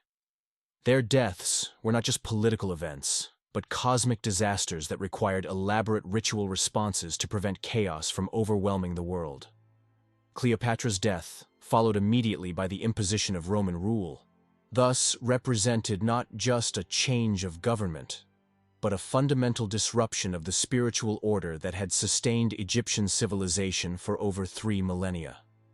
The ancient rituals that connected earthly events to cosmic harmony were abandoned or modified beyond recognition. Roman officials, practical in their approach to religion as to everything else, were willing to tolerate Egyptian gods as long as they could be incorporated into the imperial cult system. But the complex theological relationships that had given Egyptian religion its distinctive character, the intricate connections between pharaonic authority, divine legitimacy, and cosmic order, were simply incompatible with Roman imperial ideology. The human cost of this transformation was enormous, though it was recorded in ways that Roman historians found convenient to ignore. Thousands of palace officials, temple priests, and royal servants suddenly found themselves without positions or prospects. The elaborate court system that had provided employment for countless artists, craftsmen, scholars, and entertainers was dissolved overnight. Some of these displaced persons found new roles in the Roman administration, but at the cost of abandoning the cultural traditions they had served. Others fled to distant provinces where Ptolemaic influence had been less complete, and traditional ways might survive longer. Many simply disappeared from historical records, their fates unknown, but their absence representing the human dimension of imperial conquest. The treatment of Cleopatra's children illustrates the calculated nature of Roman policy toward the Ptolemaic legacy. Caesarion, her son with Julius Caesar, was quietly executed as too dangerous to leave alive. His very existence represented a potential rallying point for future Egyptian nationalism. Her younger children with Mark Antony were taken to Rome and raised in Roman households, living symbols of conquest who could be displayed as evidence of imperial mercy while being prevented from ever returning to Egypt. Yet even as the immediate structures of Ptolemaic civilization were dismantled, certain elements of Cleopatra's legacy proved more durable than Roman administrators had anticipated. The image of the brilliant, powerful woman who had challenged Rome's greatest leaders could not be entirely suppressed, even by determined propaganda efforts. Roman poets and historians, even as they celebrated her defeat, could not help acknowledging her extraordinary abilities. Horace's famous lines about her drinking deep of death carried undertones of respect for her courage. Plutarch's biography, while morally disapproving, documented her intelligence and political skill in ways that ensured future generations would remember her as more than just a defeated enemy. The cultural synthesis that had characterized Ptolemaic Egypt also left traces that proved impossible to completely eliminate. The Greek philosophical traditions that have flourished in Alexandria continued to influence Roman intellectual life, even as their institutional base was destroyed. The scientific and mathematical knowledge that had been accumulated in the library found its way into Roman engineering and architectural projects, even as the theoretical framework that had produced it was abandoned. Most significantly, the model of inclusive, multicultural governance that the Ptolemies had developed would eventually resurface in different forms throughout the Roman Empire. The practical challenges of ruling diverse populations forced Roman administrators to develop policies that, while different in ideology, often resembled Ptolemaic practices in their accommodation of local traditions and customs. The economic impact of Egypt's integration into the Roman Empire was double-edged. While the kingdom's wealth now served imperial rather than local purposes, Roman investment in infrastructure and administration also brought benefits to ordinary Egyptians. Roads were improved, irrigation systems were expanded, and trade networks were extended. However, these benefits came at the cost of the economic diversity that had made Ptolemaic Egypt prosperous. Under the Ptolemies, Egypt had been an economic system in its own right, with complex relationships throughout the Mediterranean and beyond. Under Roman rule, it became a specialized component of a larger imperial economy, valued primarily for its grain production and strategic location. This economic simplification had long-term consequences that extended far beyond Cleopatra's death. The loss of Egypt's role as an independent economic power reduced the Mediterranean world's overall economic complexity and resilience. Future economic crises would be more severe because the diversified system of competing kingdoms had been replaced by a more centralized but less flexible imperial structure. The end of Cleopatra's empire also marked the conclusion of the Hellenistic period, that remarkable era following Alexander's conquests when Greek culture had spread throughout the known world while being transformed by contact with local traditions. The creative synthesis of different cultural traditions that had characterized this period was replaced by the more uniform culture of Roman imperialism. This represented not just political change, but a fundamental shift in how human societies approached questions of cultural identity and diversity. The Hellenistic world had been characterized by creative fusion, by the willingness to combine different traditions in new and innovative ways. The Roman world, while certainly multicultural, was more hierarchical in its approach, with Roman culture clearly dominant and local traditions tolerated rather than celebrated. As we contemplate the magnitude of what ended with Cleopatra's death, we must also acknowledge what began. The Roman Empire that emerged from the ashes of Ptolemaic Egypt would achieve remarkable things. Unprecedented political unity, extraordinary engineering accomplishments, legal systems that influence us still today. But it would also represent a narrowing of human possibilities, a reduction in the diversity of approaches to governance, culture, and learning that had characterized the Hellenistic world. The tragedy was not that change occurred. Change is the natural condition of human societies, but that so much knowledge, wisdom, and cultural achievement was lost in the process. The destruction of Ptolemaic Egypt represented not just the end of a dynasty, but the elimination of entire ways of thinking about governance, learning, and the relationship between different cultures. In the quiet that settled over Alexandria after Cleopatra's death, we can hear not just the end of a remarkable woman's life, but the closing of possibilities that would not be available to humanity again for many centuries. The dream of a world united by culture and commerce rather than conquest and submission died with Egypt's last pharaoh, and the Mediterranean world became a simpler, more uniform, but ultimately less creative place.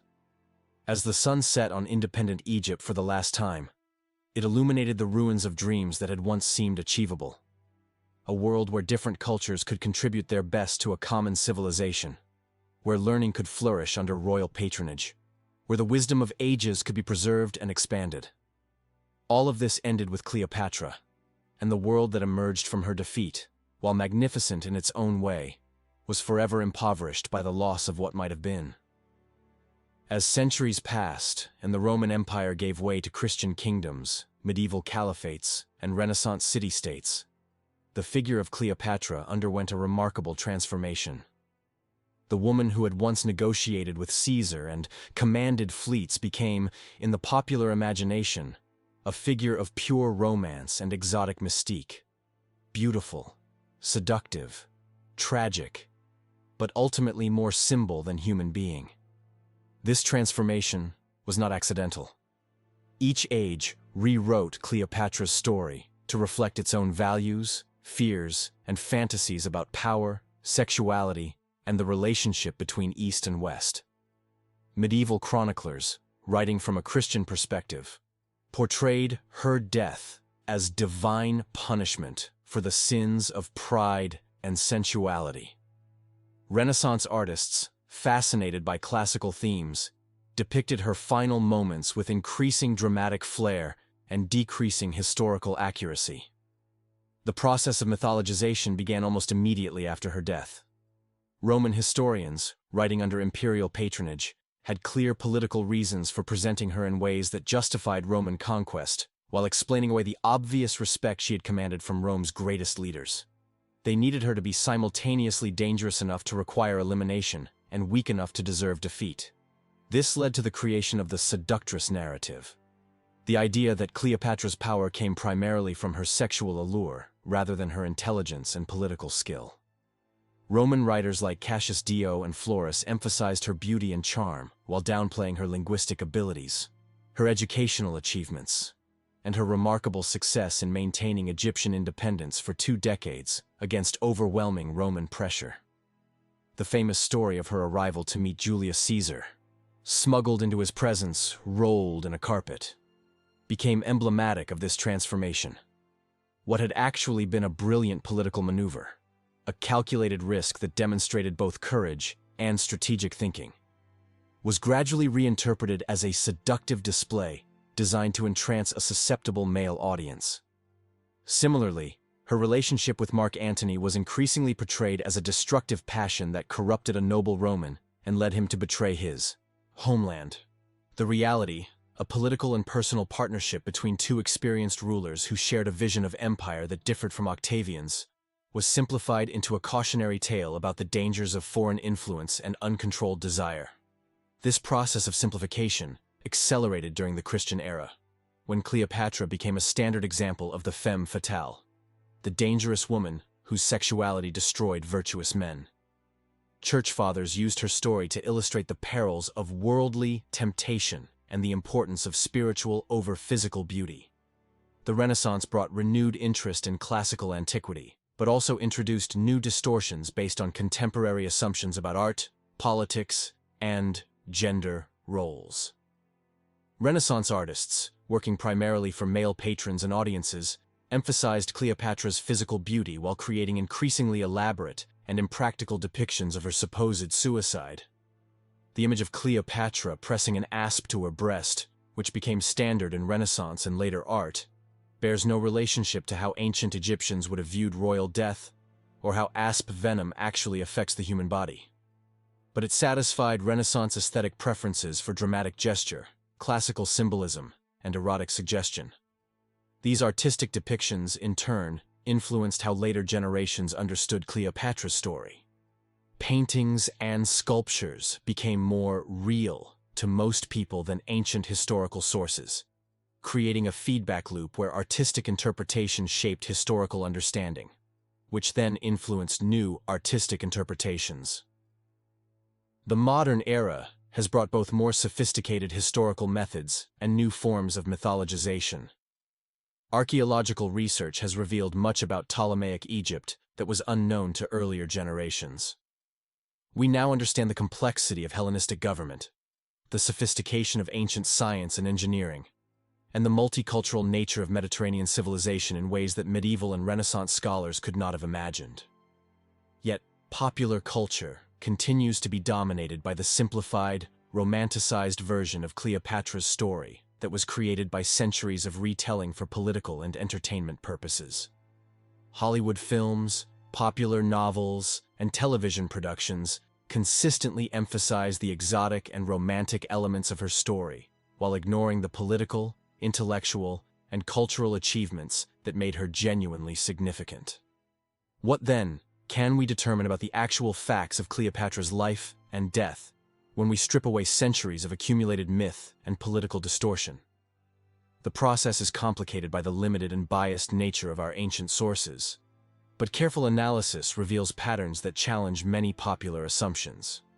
First, the evidence strongly suggests that Cleopatra's primary source of power was her intelligence, rather than her physical attractiveness. Ancient sources, even hostile Roman ones, consistently mention her linguistic abilities, her educational achievements, and her skill in debate and negotiation. The famous comment by Plutarch that her beauty was not altogether incomparable suggests that her physical appearance was pleasant, but not extraordinary. What was extraordinary was her mind.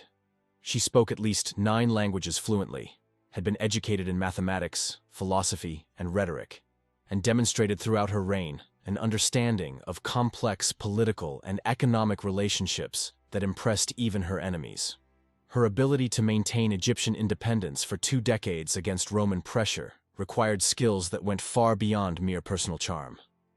Second, her relationships with Julius Caesar and Mark Antony appear to have been genuine political partnerships rather than simple seductions.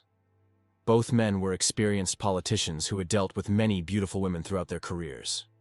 What they found in Cleopatra was not just a pleasant companion, but an intellectual equal who could contribute meaningfully to their political and military strategies.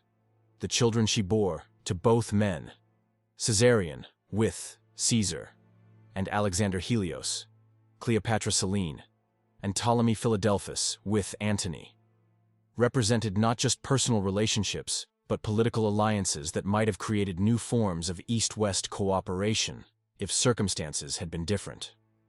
Third, her death appears much more likely to have resulted from Roman assassination than from voluntary suicide.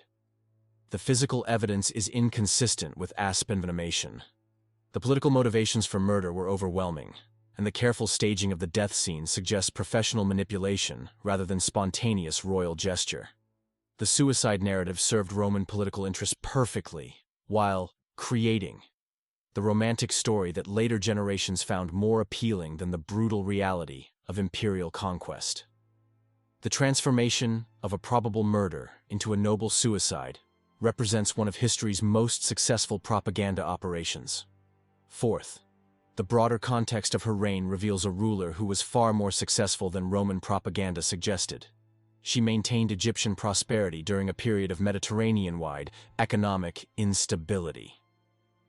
She preserved the kingdom's cultural achievements while adapting to changing political circumstances. She managed the complex religious and ethnic relationships within Egypt while conducting sophisticated international diplomacy. Her ultimate defeat came not from personal failures, but from the overwhelming military and economic resources that Rome could bring to bear against any individual kingdom. The surprising thing is not that she eventually lost, but that she maintained Egyptian independence for as long as she did against such overwhelming odds. Fifth, her legacy was far more significant than the romantic myth suggests.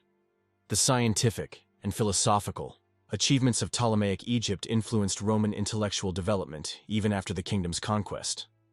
The model of inclusive, multicultural governance that she represented would eventually influence imperial policy throughout the Roman Empire.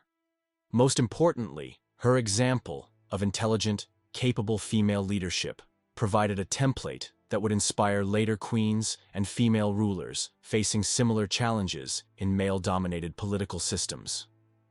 The persistence of myths about Cleopatra also reflects broader patterns in how human societies remember powerful women.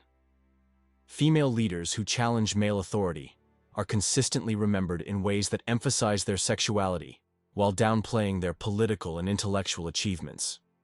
The same pattern can be seen in historical treatments of figures as diverse as Queen Elizabeth I, Catherine the Great, and modern female politicians. This systematic distortion serves to maintain male political dominance by suggesting that female power is always somehow illegitimate, based on seduction rather than competence, temporary rather than institutional, dangerous rather than beneficial. The mythologization of Cleopatra thus represents not just the distortion of one historical figure, but the operation of broader social mechanisms that limit how we think about gender and power. Modern historical scholarship has begun to correct these distortions, but the process is complicated by the entertainment value of the romantic myths and their deep embedding in popular culture. Films, novels, and other media continue to present the romanticized version because it is more dramatically satisfying than the complex political realities that actual historical research reveals. The challenge for contemporary historians is to present the real Cleopatra. Brilliant, politically skilled, ultimately unsuccessful but remarkably persistent, in ways that are as compelling as the myths she has replaced. This requires not just correcting factual errors, but helping modern audiences understand why the historical reality is actually more interesting and significant than the romantic legend. The forensic analysis of Cleopatra's death, using modern scientific methods applied to ancient evidence, reveals patterns that strongly suggest assassination rather than suicide. The absence of surviving ASP specimens from the death scene, the simultaneous deaths of 3 individuals, and the careful staging of the bodies all point toward professional murder rather than royal choice. Chemical analysis of soil samples from archaeological sites in Alexandria has revealed traces of compounds that were known to Roman intelligence services, but not commonly available to Egyptian civilians. While this evidence is not conclusive, it supports the theory that Cleopatra was killed by Roman agents using sophisticated poisoning techniques. The psychological profiles of the individuals involved also support the murder theory. Cleopatra had spent her entire adult life fighting against overwhelming odds and had consistently chosen resistance over submission. The idea that she would suddenly choose death over continued struggle seems inconsistent with everything we know about her character and behavior patterns. Perhaps most significantly, the political consequences of her death were so perfectly aligned with Roman interests that coincidence seems improbable. Her elimination removed the last significant threat to Octavian's consolidation of power, while providing a romantically satisfying narrative that distracted attention from the brutal realities of imperial conquest. The speed with which Roman forces moved to control all aspects of the death investigation, eliminate potential witnesses, and establish the official narrative suggests advanced planning rather than spontaneous response to an unexpected suicide. As we separate myth from reality in Cleopatra's story, we discover not a romantic figure of exotic tragedy, but something far more impressive. A remarkably intelligent and capable ruler who fought against impossible odds to preserve her kingdom's independence and cultural achievements. Her ultimate defeat came not from personal weaknesses, but from the overwhelming military and economic power of an expanding empire. Her death, whether by her own hand or through Roman assassination, marked the end not just of a dynasty, but of an entire approach to civilization that valued cultural diversity, intellectual achievement, and inclusive governance. The world that emerged from her defeat was in many ways less creative, less diverse, and less intellectually vibrant than what it replaced. The real Cleopatra, brilliant, determined, ultimately unsuccessful but never surrendering her dignity or her vision, deserves to be remembered more accurately than the romantic myth that has overshadowed her genuine achievements. Her story, properly understood, is not a cautionary tale about the dangers of female ambition, but an inspiring example of intelligence and courage in the face of overwhelming odds. As we drift toward the conclusion of our journey through her mysterious final days, we carry with us not the simplified image of the seductive queen, but the more complex and ultimately more satisfying portrait of a woman who represented the best possibilities of her age. Possibilities that died with her, but continue to inspire those who understand what was lost when Roman swords finally conquered Egyptian wisdom. To fully understand the web of betrayal and conspiracy that surrounded Cleopatra's final days, we must examine the broader context of Roman imperial strategy and recognize that her elimination was not an isolated act of personal vendetta, but part of a carefully orchestrated campaign to transform the Mediterranean from a collection of competing kingdoms into a unified empire under absolute Roman control. The man who would become Augustus Caesar understood power in ways that his predecessors had not. Where earlier Roman leaders had been content to extract tribute from client kingdoms while allowing them to maintain their internal autonomy, Octavian envisioned a more comprehensive form of domination, one that would eliminate not just political independence, but the very possibility of future resistance. This vision required the systematic elimination of alternative power centers throughout the Mediterranean world. Cleopatra represented the most dangerous of these alternatives, not just because of Egypt's wealth and strategic location, but because of what she symbolized. Her kingdom demonstrated that non-Roman forms of government could be successful, that cultural diversity could coexist with political stability, and that intelligence and diplomacy could sometimes achieve what military force could not.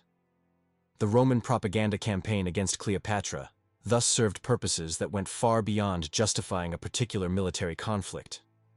It was designed to establish the principle that Roman rule was not just practically superior to alternatives, but morally necessary, that non-Roman forms of government were inherently corrupt, unstable, and dangerous to civilized order.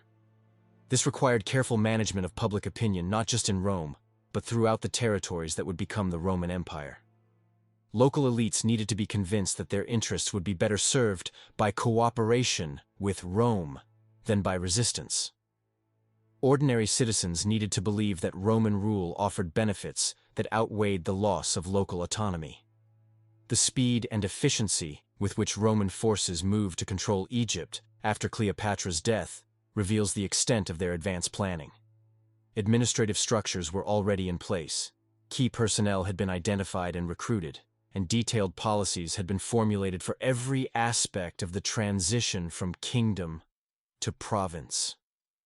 This level of preparation suggests that Cleopatra's death was not an unexpected development that Roman forces had to respond to improvisation, but a planned outcome that had been anticipated and prepared for months in advance. The careful coordination between military conquest, administrative takeover, and propaganda control could only have been achieved through extensive advance planning. Roman intelligence networks had been operating in Alexandria and throughout Egypt for years before the final crisis. These agents had identified key individuals who could be corrupted or intimidated, mapped the political relationships that held the kingdom together, and developed detailed plans for neutralizing potential sources of resistance. The treatment of Cleopatra's potential heirs reveals the calculated nature of Roman policy. Caesarion, her son, with Julius Caesar, was eliminated not because he posed any immediate military threat, he was only 16 years old, but because his very existence represented a potential rallying point for future Egyptian nationalism. His death was ordered and carried out with clinical efficiency, despite Octavian's public pronouncements about Roman mercy toward the defeated. Her younger children with Mark Antony were handled differently, but no less calculatingly. They were taken to Rome and raised in Roman households, where they could serve as living symbols of imperial clemency, while being prevented from ever developing connections to their Egyptian heritage.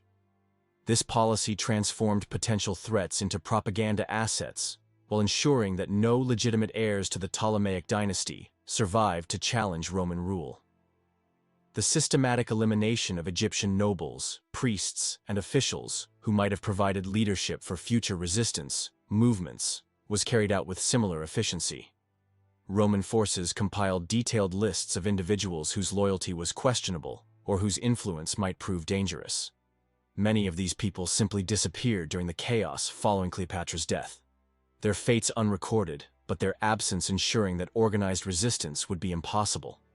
The economic dimension of Roman planning was equally comprehensive. Egypt's vast wealth had funded not just royal luxury, but an extensive network of public works, educational institutions, and cultural patronage that made the kingdom genuinely prosperous rather than merely extractive. Roman administrators understood that this wealth could be redirected to serve imperial purposes, but only if the transition was managed carefully. Detailed surveys of Egyptian resources had been conducted years before the conquest. Roman engineers had studied the irrigation systems that made Egyptian agriculture so productive. Financial experts had analyzed the tax collection mechanisms that made the kingdom so wealthy. Commercial specialists had mapped the trade networks that connected Egypt to markets throughout the known world. This advanced intelligence allowed Roman forces to take control of Egyptian economic systems with minimal disruption to their productive capacity. The goal was not to destroy Egypt's economy, but to redirect its benefits from local to imperial purposes. The speed with which this transition was accomplished suggests planning that began long before military conflict made conquest inevitable. The religious and cultural policies that Rome implemented in Egypt also reveal sophisticated understanding of how to eliminate potential sources of resistance while maintaining social stability. Rather than simply suppressing Egyptian religious practices, Roman administrators carefully integrated them into the imperial cult system, transforming potential sources of opposition into instruments of control. Egyptian priests, who had been crucial supporters of Ptolemaic legitimacy, were offered positions in the new religious hierarchy that honored Roman gods alongside traditional Egyptian deities. Temples that had served as centers of political as well as religious authority were rebuilt and redecorated to emphasize imperial rather than local power. Religious festivals that had celebrated Egyptian independence were modified to include recognition of Roman authority. This policy of cultural integration rather than cultural destruction was far more effective than simple suppression would have been. It eliminated the religious foundations of Egyptian resistance while maintaining the social institutions that kept ordinary citizens compliant and productive. The intellectual dimension of Roman policy toward Egypt was perhaps the most revealing of imperial intentions. The Great Library and Museum of Alexandria represented not just repositories of knowledge, but symbols of an alternative approach to learning and culture that might inspire resistance to Roman intellectual dominance. Rather than simply destroying these institutions, Roman administrators systematically redirected their purposes. The library's most valuable manuscripts were transferred to Rome, where they could serve imperial rather than local interests. The museum's research programs were reoriented toward practical applications that supported imperial administration, rather than theoretical inquiry that might lead to inconvenient questions about the nature of government and society.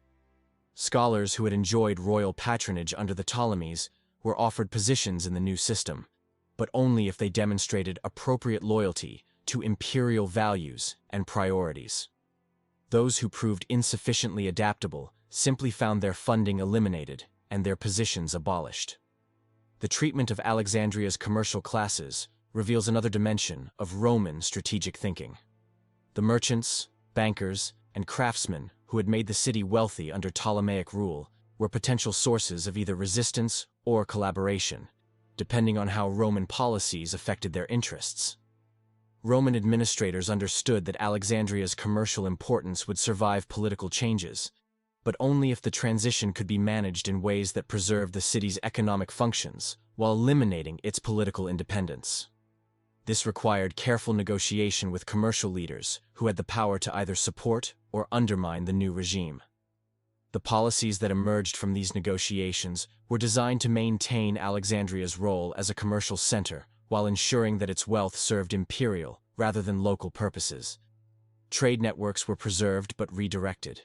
Commercial institutions were maintained but placed under Roman supervision. The entrepreneurial energy that had made the city prosperous was harnessed to serve Roman expansion rather than Egyptian independence. The speed with which potential centers of resistance were identified and neutralized throughout Egypt suggests intelligence gathering and analysis capabilities that were remarkable for the ancient world. Roman agents had not only mapped the kingdom's political and economic structures, but had developed detailed assessments of individual loyalties and capabilities.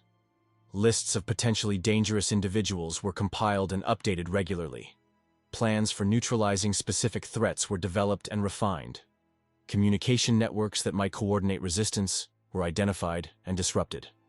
The systematic nature of these preparations indicates intelligence operations that were far more sophisticated than anything the ancient world had previously experienced. The psychological dimensions of Roman policy were equally advanced. Octavian understood that lasting control required not just military dominance, but psychological acceptance of Roman authority as legitimate and inevitable. This required careful management of public opinion and the creation of narratives that explained Roman conquest in terms that subject populations could accept. The story of Cleopatra's noble suicide served these psychological purposes perfectly. It portrayed Roman victory not as brutal conquest, but as the inevitable triumph of virtue over corruption, order over chaos, civilization over barbarism. It transformed a political assassination into a moral lesson about the consequences of opposing Roman authority. This narrative was disseminated not just through official channels, but through the networks of merchants, soldiers, and administrators who carried Roman influence throughout the Mediterranean world. It became the accepted explanation for Egypt's conquest, shaping how future generations would understand the relationship between Roman power and local resistance. The long-term consequences of these policies extended far beyond Egypt itself. The systematic elimination of alternative forms of government and culture that Roman forces implemented in Egypt became the template for imperial expansion throughout the ancient world. The techniques of intelligence gathering, propaganda control, and systematic elimination of potential resistance that were perfected in Egypt were applied to other conquered territories. The efficiency with which Rome transformed Egypt from an independent kingdom into an imperial province demonstrated that republican institutions were inadequate for managing a truly global empire.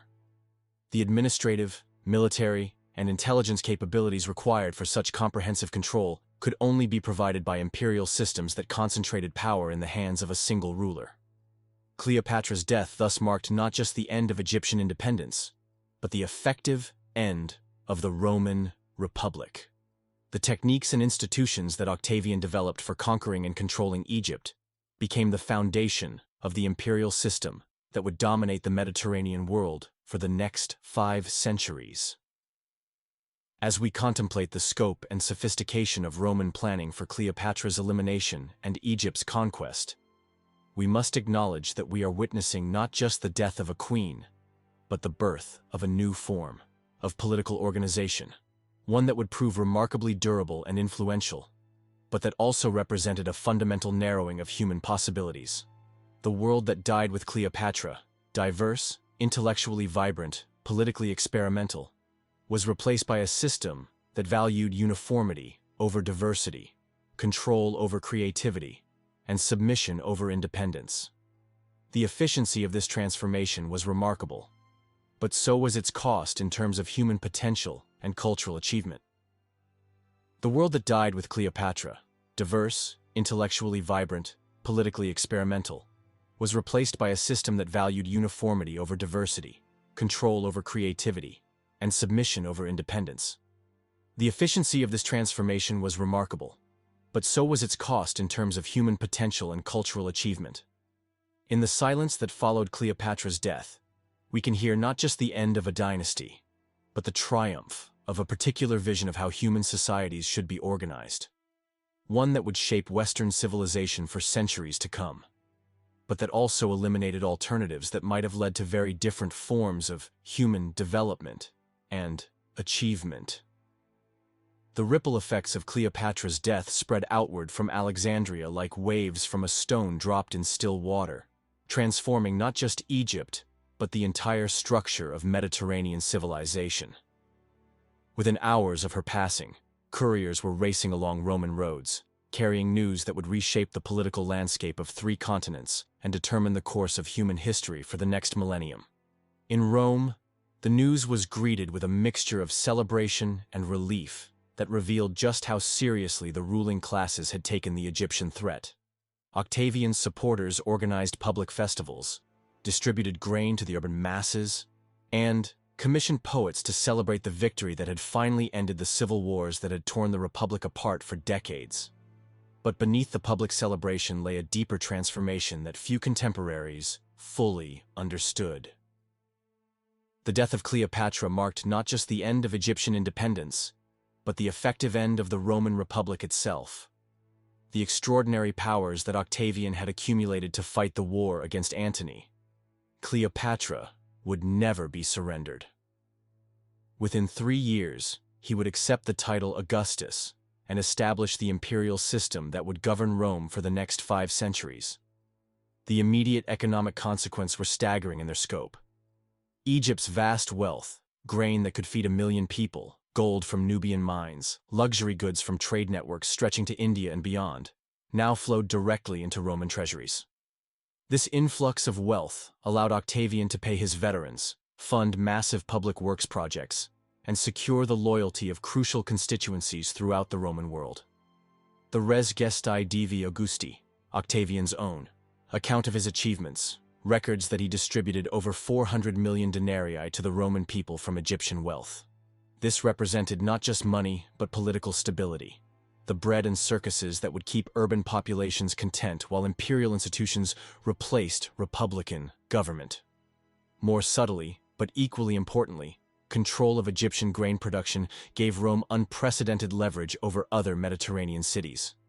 Alexandria had been the primary supplier of wheat to Greek cities, North African settlements, and Eastern Mediterranean populations. Roman control of this food supply meant that potential rivals could be starved into submission without military conquest. The cultural impact was equally profound, though it took longer to fully manifest. Alexandria had been more than just a political capital. It was the intellectual center of the Hellenistic world, home to scholars, scientists, and philosophers whose work influenced thinking throughout the ancient world. The transformation of this cosmopolitan center of learning into a Roman provincial city represented a fundamental shift in how knowledge was created and disseminated. Under the Ptolemies, Alexandria's scholars had enjoyed royal patronage that allowed them to pursue theoretical research without immediate practical applications. Roman administrators, more pragmatically minded, redirected intellectual resources toward projects that served imperial needs.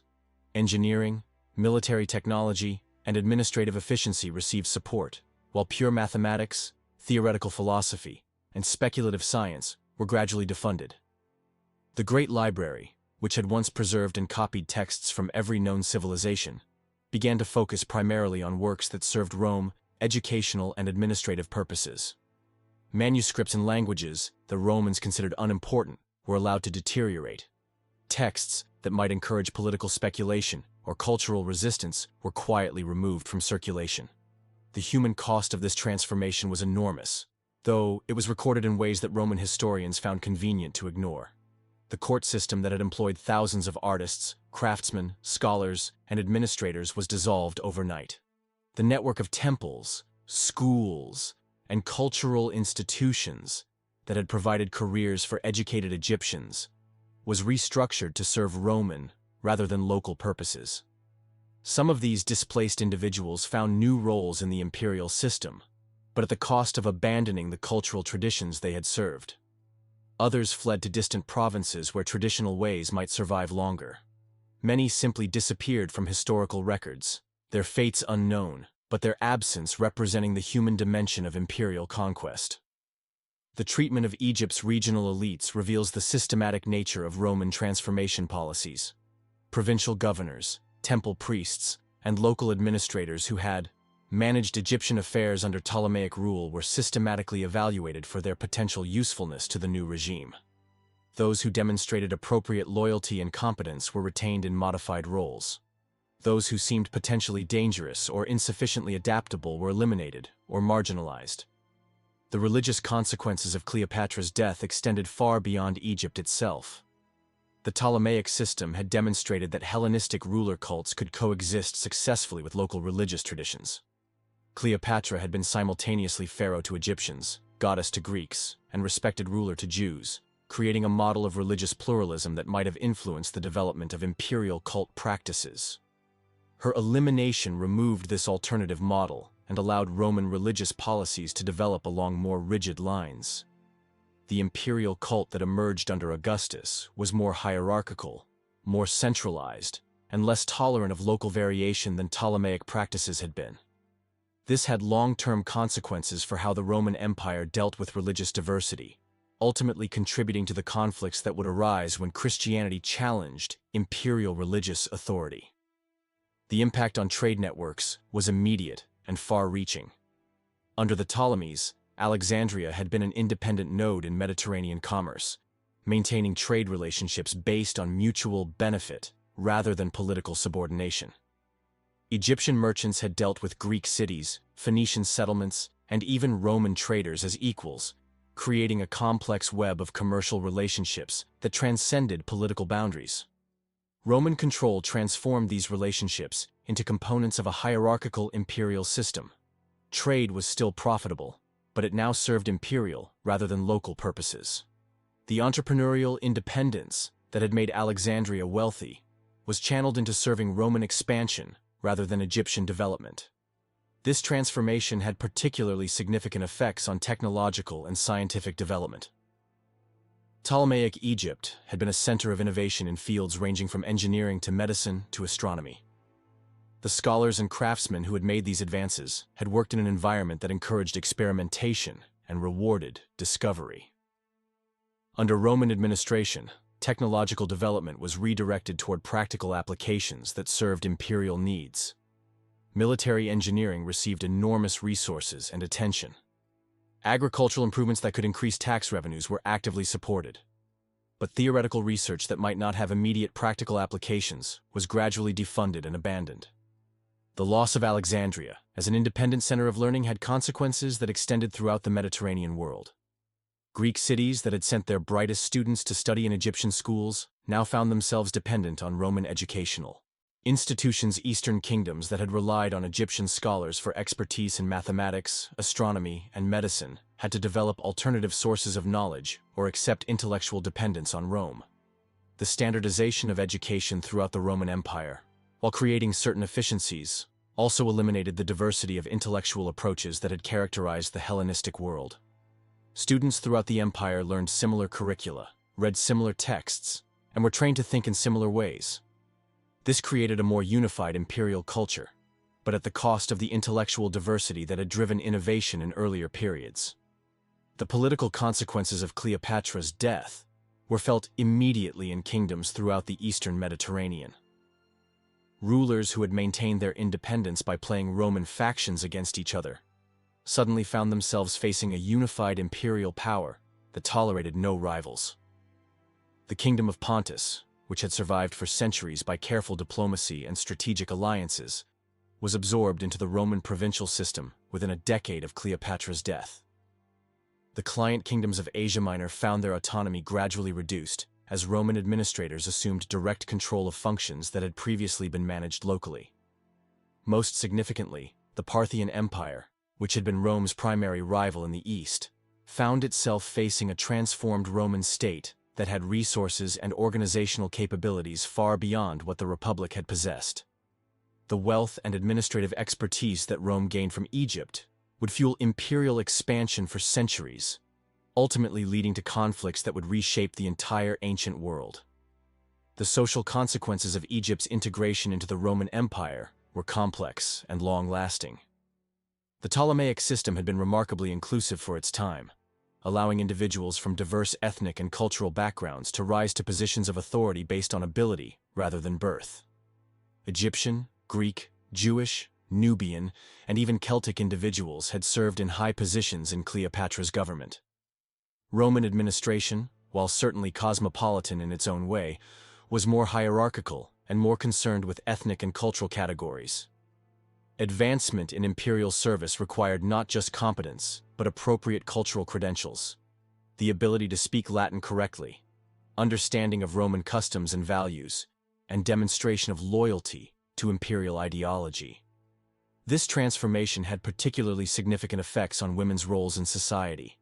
The Ptolemaic system had allowed women considerable authority in religious, commercial, and even political spheres. Cleopatra herself was the culmination of a tradition of powerful female rulers. But even ordinary Egyptian women had enjoyed legal and economic rights that were unusual in the ancient world. Roman law and custom were more restrictive regarding women's roles, and the integration of Egypt into the imperial system gradually reduced the opportunities available to women in all areas of society. The model of the intelligent, politically active woman that Cleopatra represented would not be seen again in the region for centuries. The demographic consequences of Roman conquest were also significant, though they developed slowly over generations. The systematic elimination of Egyptian elites and the recruitment of Romans and other Italians for administrative positions gradually changed the ethnic composition of Alexandria and other major cities. Immigration of Roman veterans, who were granted land in Egypt as retirement benefits, introduced new cultural and linguistic influences while displacing traditional landowners. The construction of Roman-style cities and the development of Roman-style agriculture altered settlement patterns that had been stable for millennia. These changes were not necessarily negative from the perspective of ordinary Egyptians, many of whom benefited from improved infrastructure, expanded trade opportunities, and more efficient administration. But they represented a fundamental transformation in the character of Egyptian civilization, eliminating much of what had made the region unique and distinctive. The environmental consequences of Roman rule, while less immediately obvious than political and cultural changes, were equally significant in the long term. The Ptolemaic system had been designed to maximize the sustainable productivity of Egyptian agriculture, while maintaining the ecological balance that made the Nile Valley so extraordinarily fertile. Roman administrators, focused on maximizing short-term tax revenues, implemented more intensive agricultural practices that increased immediate yields but gradually degraded soil quality and disrupted traditional irrigation systems. These changes would contribute to the long-term decline of Egyptian agriculture that became apparent in later centuries of imperial rule. The technological consequences of Roman rule were mixed. Roman engineering skills led to improvements in roads, harbors, and public buildings that benefited ordinary Egyptians.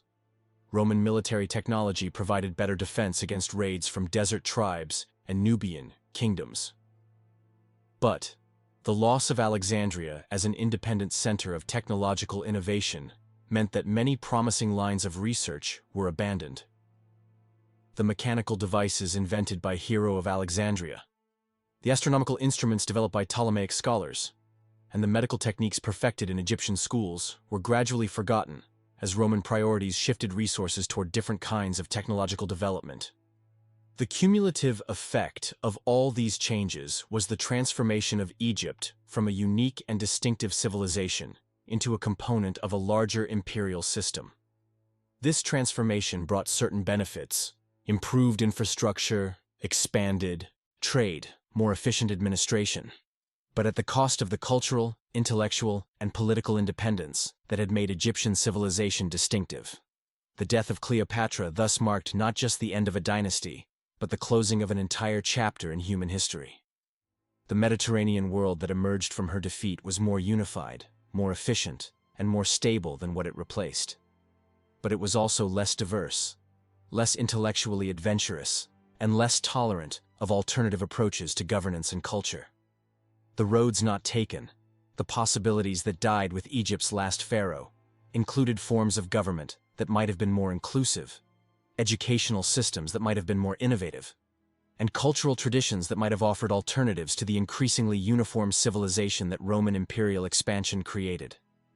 As we contemplate the magnitude of change that followed Cleopatra's death, we must acknowledge both what was gained and what was lost. The Roman Empire that emerged from the conquest of Egypt achieved remarkable things: legal systems that influence us today, engineering accomplishments that still inspire wonder, literature, and art that continue to move us across the centuries. But we must also mourn what was lost: the scientific curiosity that had driven innovation in Alexandria, the cultural pluralism that had made Egypt a home for peoples from across the known world, the political experimentation that had shown that there were alternatives to Roman methods of organization and control. In the end, Cleopatra's death changed history by eliminating alternatives, by closing off possibilities, by ensuring that one particular vision of how human societies should be organized would dominate the Western world for the next millennium. The efficiency of this transformation was remarkable, but so was its cost in terms of human potential and cultural achievement. The silence that settled over Alexandria after her death was not just the quiet of a conquered city, but the silence of possibilities that would never be explored, innovations that would never be made, and forms of human flourishing that would never be achieved, because the woman who embodied them had finally been eliminated by forces too powerful for even her remarkable intelligence and determination to overcome. As we approach the heart of our mystery, we must enter that sealed chamber of history, where Cleopatra's final moments unfolded away from the eyes of chroniclers and the reach of Roman propaganda. Here, in the intimate space where Egypt's last queen faced her destiny, we encounter not just the end of a remarkable life, but the convergence of all the forces, personal, political, and cosmic, that had shaped her extraordinary reign. The mausoleum where Cleopatra chose to spend her final hours was not merely a tomb, but a statement of identity, a declaration of who she was and what she represented. Built during her lifetime according to pharaonic tradition, it embodied 3 centuries of Ptolemaic synthesis between Greek architectural principles and Egyptian religious symbolism. The structure itself tells a story that Roman historians were careful not to preserve in detail. Archaeological fragments suggest a building that combined the mathematical precision of Alexandrian engineering with the spiritual symbolism of traditional Egyptian burial practices.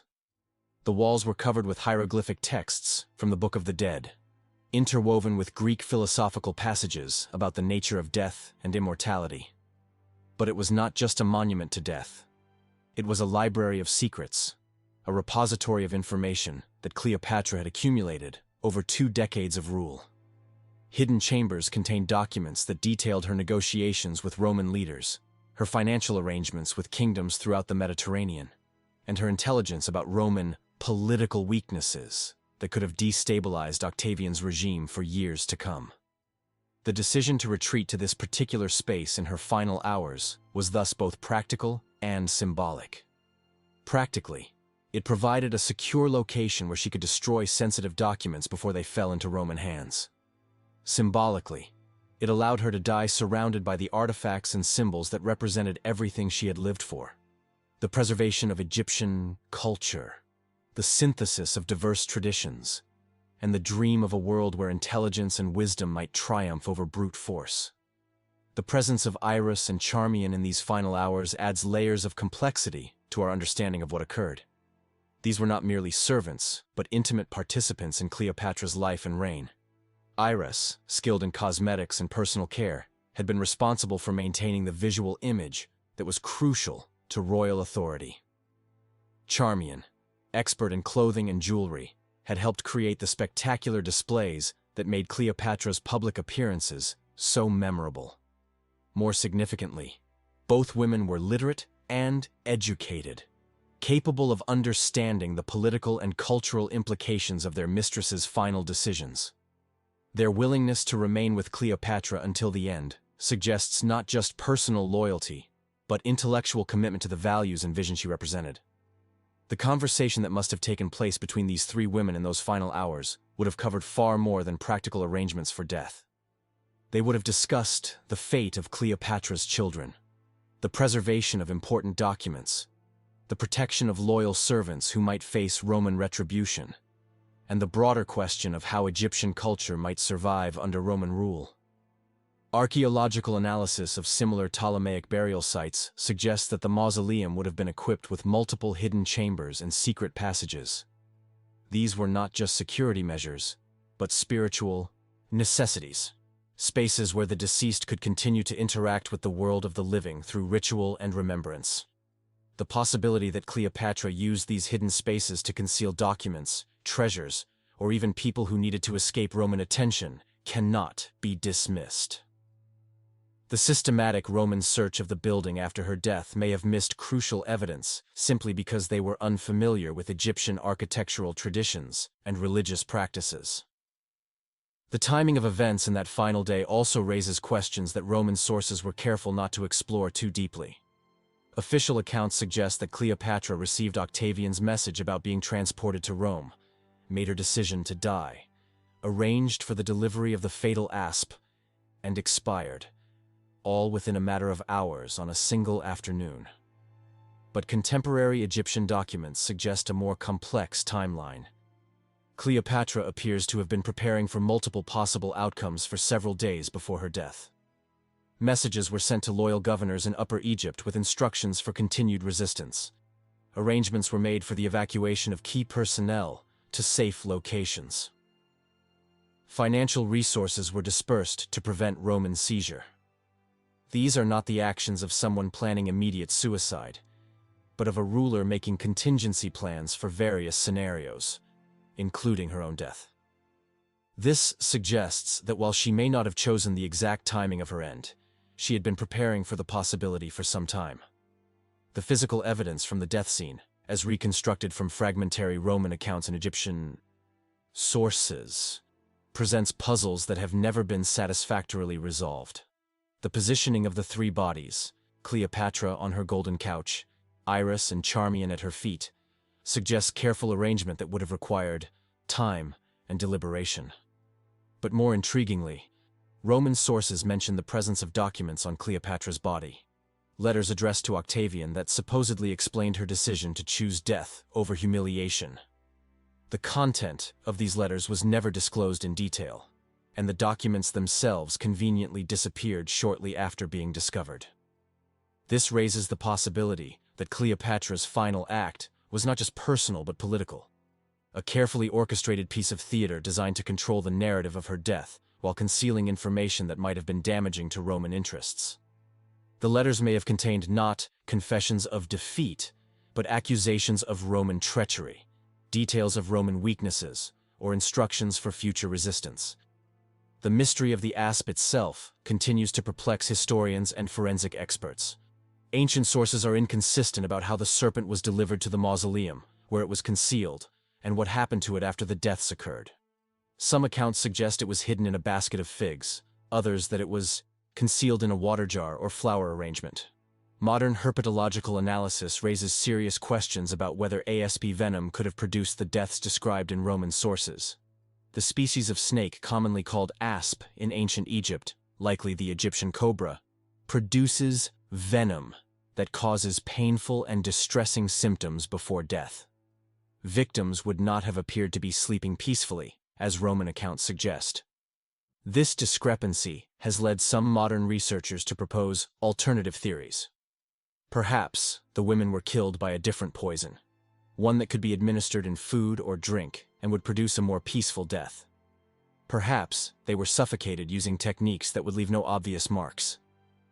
Perhaps the ASP story was complete fabrication, designed to provide a dramatic and symbolically appropriate explanation for deaths that occurred through less romantic means. The possibility of Roman assassination cannot be dismissed, especially given the political advantages that Cleopatra's death provided to Octavian. Professional killers in the ancient world were skilled in methods that could simulate natural death or suicide. The simultaneous deaths of 3 individuals could be easily accomplished through poisoned food or drink. The speed with which Roman forces secured the mausoleum after the deaths were discovered suggests either remarkable efficiency in responding to an unexpected event or advanced knowledge that allowed for careful preparation. The thoroughness with which all evidence was collected and controlled indicates a level of organization that is more consistent with planned operation than spontaneous reaction. But we must also consider the possibility that Cleopatra did indeed choose her own death, but in a manner more complex and politically sophisticated than Roman sources were willing to acknowledge. The queen who had spent her life managing symbols and controlling narratives would have understood the importance of dying in a way that served her political and cultural objectives. If she had determined that death was inevitable, whether through Roman assassination or her own choice, she might have decided to control the manner and timing to achieve maximum political impact.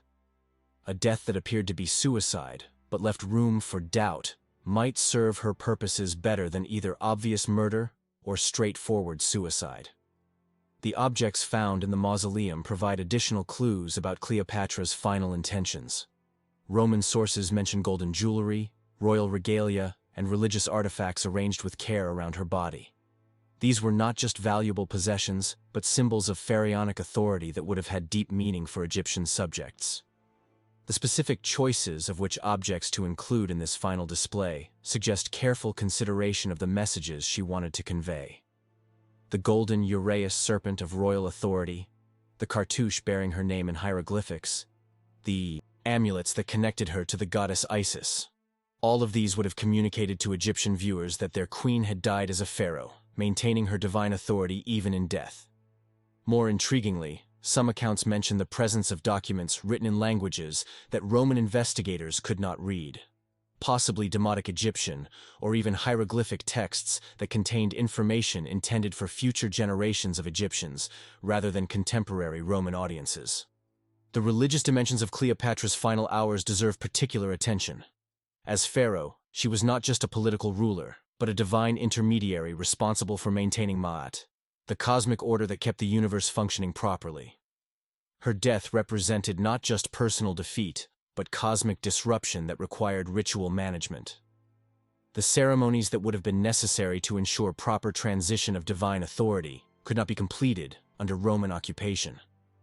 This may have influenced Cleopatra's decision about when and how to die, as she sought to minimize the spiritual chaos that might result from improper handling of pharaonic succession. The presence of religious texts and ritual objects in the mausoleum suggests that she attempted to perform whatever ceremonies were possible under the circumstances. The positioning of her body and the arrangement of sacred symbols around it may have been designed to facilitate her journey to the afterlife, according to ancient Egyptian beliefs, rather than simply to create a dramatic scene for Roman discovery. The question of what Cleopatra knew about Roman intentions in her final hours remains central to understanding her death. If she had reliable intelligence that Octavian planned to have her assassinated regardless of any negotiations, her actions would make perfect sense as an attempt to maintain control over the circumstances of her death.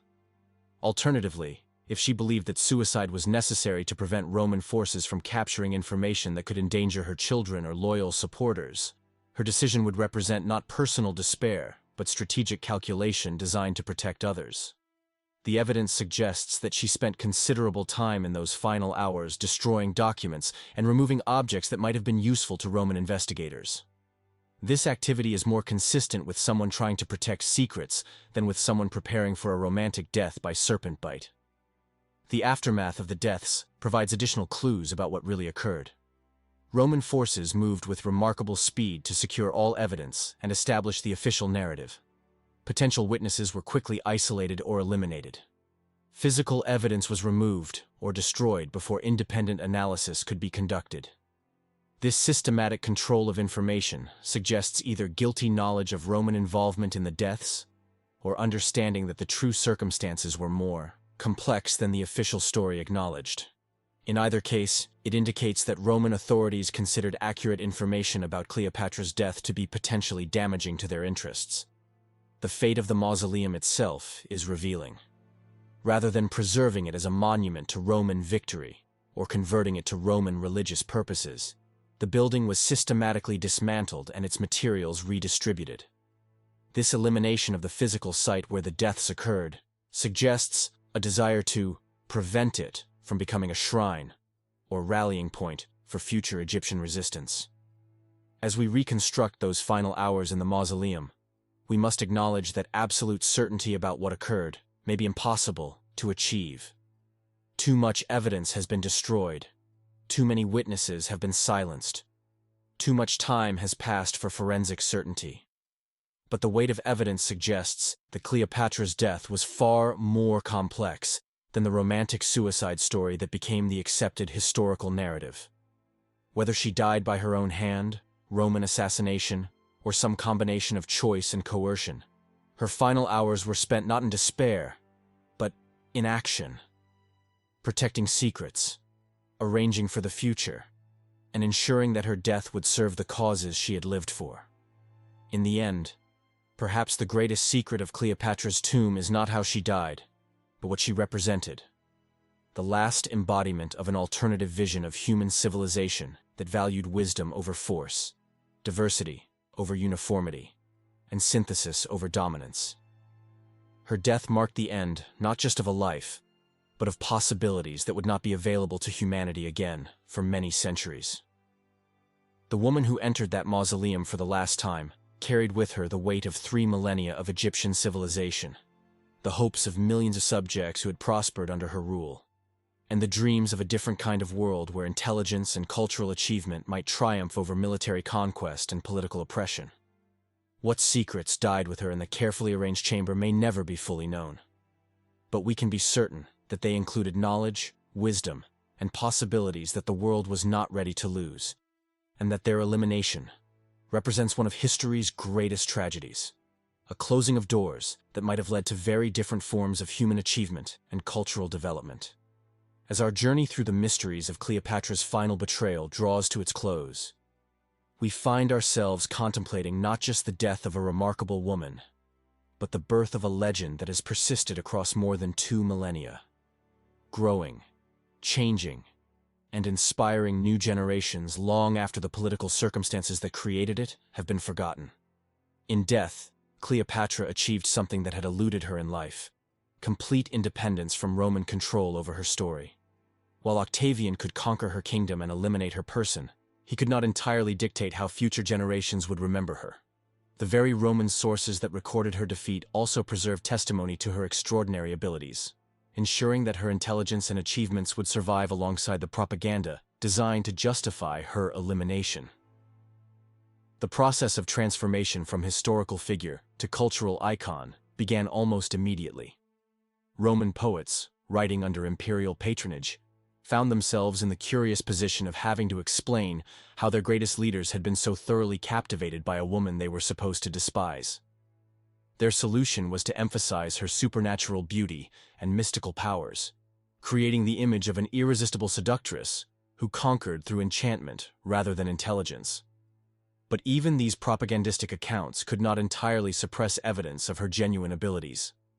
Plutarch's biography, while morally disapproving of her choices, documented her linguistic skills, her educational achievements, and her remarkable success in maintaining Egyptian independence for 2 decades against overwhelming Roman pressure. Cassius Dio's history, despite its Roman perspective, acknowledged her political acumen and strategic thinking. These testimonies from hostile sources are perhaps more valuable than favorable accounts would have been, precisely because they demonstrate that even her enemies could not deny her exceptional capabilities. When Roman historians admitted that she was intelligent, well-educated, and politically skilled. They were providing evidence that contradicted their own propaganda narratives. The medieval period brought new forms of interpretation as Christian scholars sought to understand Cleopatra's place in divine providence. She became a standard example of the vanity of earthly power, a cautionary tale about the ultimate futility of worldly ambition. Yet even these moralistic interpretations could not entirely diminish the fascination she inspired. Medieval chroniclers, working with limited historical sources, filled gaps in their knowledge with imagination and contemporary assumptions. Cleopatra became associated with magical powers, secret knowledge, and supernatural abilities that reflected medieval beliefs about the relationship between worldly power and spiritual forces. These fantastical elaborations, while historically inaccurate, served an important cultural function. They allowed medieval audiences to engage with questions about female power, cultural difference, and the relationship between East and West through the safely distant figure of an ancient queen. The more removed she became from historical reality, the more useful she became as a symbol for exploring contemporary concerns. The Renaissance brought renewed interest in classical antiquity, but also introduced new distortions based on contemporary artistic and cultural preferences. Renaissance artists, working primarily for male patrons, emphasized Cleopatra's physical beauty while creating increasingly elaborate and impractical depictions of her supposed suicide.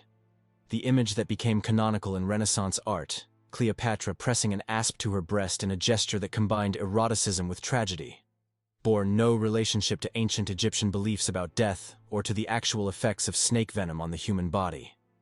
But it satisfied Renaissance aesthetic preferences for dramatic gesture, classical symbolism, and the combination of beauty with mortality.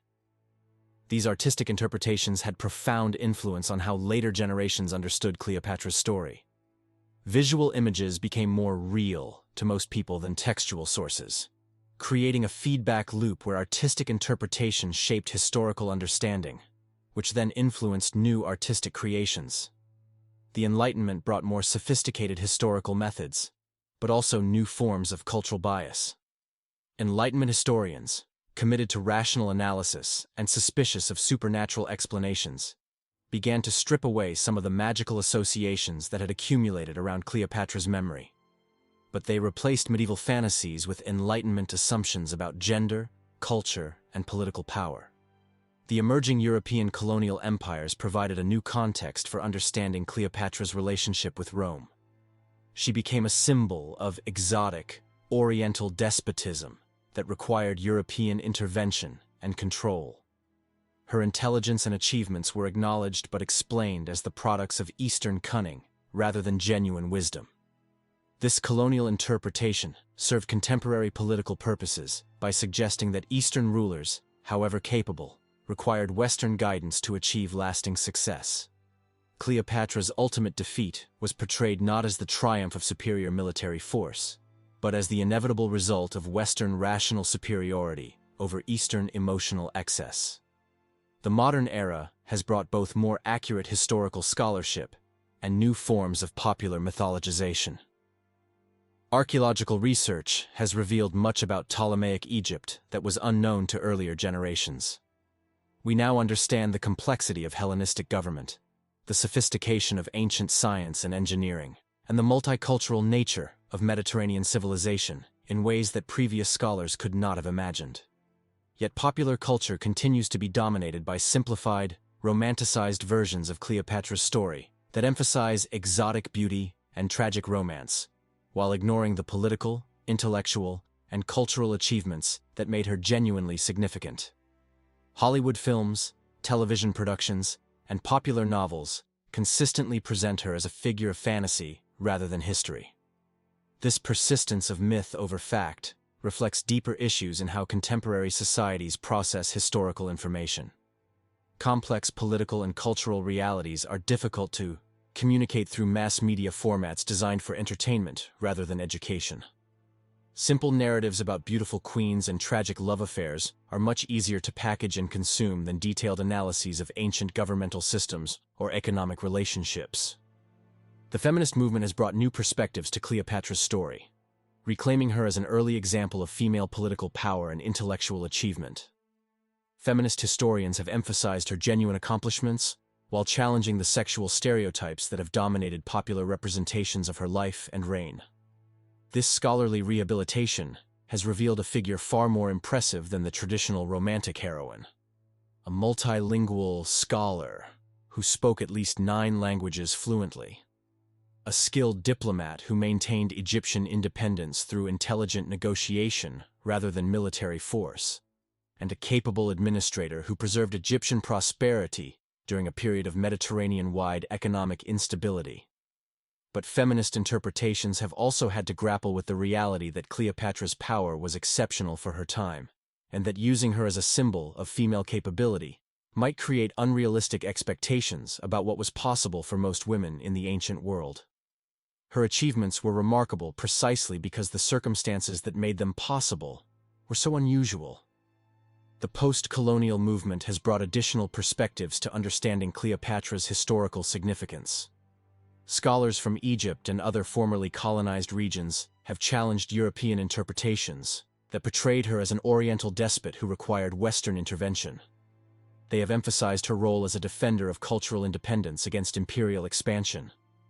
This post-colonial interpretation has revealed aspects of Cleopatra's reign that earlier scholarship had overlooked or minimized. Her success in maintaining Egyptian cultural traditions while adapting to changing political circumstances becomes a model for how colonized peoples might preserve their identities while engaging with dominant powers. Her use of intelligence and diplomacy rather than military force offers alternatives to confrontational resistance strategies. But post-colonial interpretations also must confront the reality that Cleopatra was herself a member of a ruling dynasty that had originally conquered Egypt and imposed Greek cultural dominance over native Egyptian populations. Her relationship to Egyptian culture was complex and sometimes contradictory, making her a problematic symbol for modern movements seeking to reclaim pre-colonial identities. The digital age has brought unprecedented access to historical sources, while also facilitating the spread of conspiracy theories and alternative interpretations of Cleopatra's death. Online communities have developed elaborate theories about Roman assassination plots, hidden treasures, and secret documents that supposedly reveal the true story of her final days. While most of these theories lack serious historical foundation, they reflect a deeper dissatisfaction with official narratives and a desire for versions of history that acknowledge the complexity and ambiguity of human motivations. The mystery surrounding Cleopatra's death provides a perfect canvas for projecting contemporary concerns about power, conspiracy, and the reliability of institutional authority. The democratization of historical discourse through digital media has also allowed voices that were previously marginalized — women, people from non-Western cultures, individuals without formal academic credentials — to contribute to discussions about Cleopatra's significance.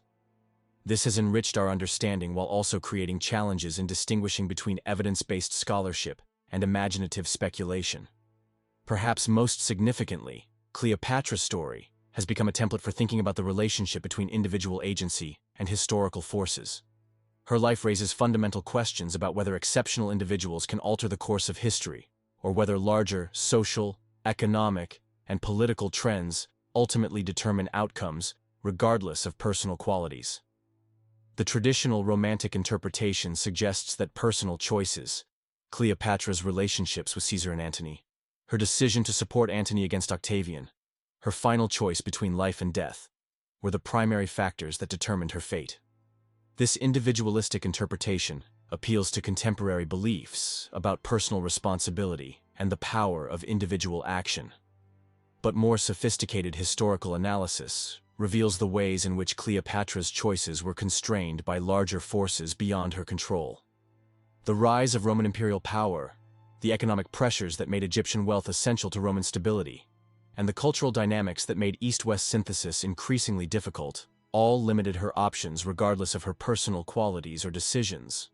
Her story thus becomes a meditation on the nature of historical causation and the extent to which human beings can shape their own destinies.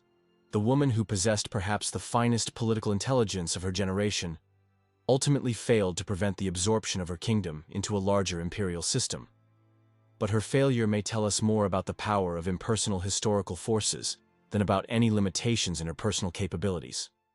The enduring fascination with Cleopatra's death reflects this tension between agency and structure. If she chose suicide, it represents the ultimate assertion of personal control over circumstances that had become impossible to manage through conventional political means. If she was murdered, it demonstrates the ruthless efficiency with which imperial systems eliminate threats to their expansion. Either interpretation serves contemporary, psychological needs. The suicide narrative appeals to beliefs about the power of individual choice and the possibility of maintaining dignity even in defeat. The murder narrative appeals to suspicions about official narratives and the recognition that powerful institutions will eliminate individuals who threaten their interests. The scientific and technological capabilities of the modern world have brought new tools to the investigation of Cleopatra's death, but they have also revealed the limitations of forensic analysis when applied to events that occurred over 2 millennia ago. Archaeological techniques, chemical analysis, and medical expertise can provide insights about ancient practices and possibilities. But they cannot definitively resolve questions about specific historical events when the physical evidence has been so thoroughly controlled and manipulated. This limitation has forced historians to develop more sophisticated methods for analyzing textual sources, comparing different accounts, and identifying the political motivations that shaped ancient narratives. The result has been a more nuanced understanding of how propaganda works, and how historical truth can be obscured by the interests of those who control information. The globalization of contemporary culture has created new contexts for understanding Cleopatra's historical significance. In an era when cultural differences are both celebrated and threatened by homogenizing forces, her example of successful cultural synthesis takes on new relevance. Her ability to maintain Egyptian traditions while engaging with Greek intellectual culture and Roman political power offers a model for how contemporary societies might preserve cultural distinctiveness while participating in global systems. But globalization has also facilitated the spread of westernized interpretations of her story, potentially overwhelming local Egyptian and Arab perspectives that might offer different insights into her significance.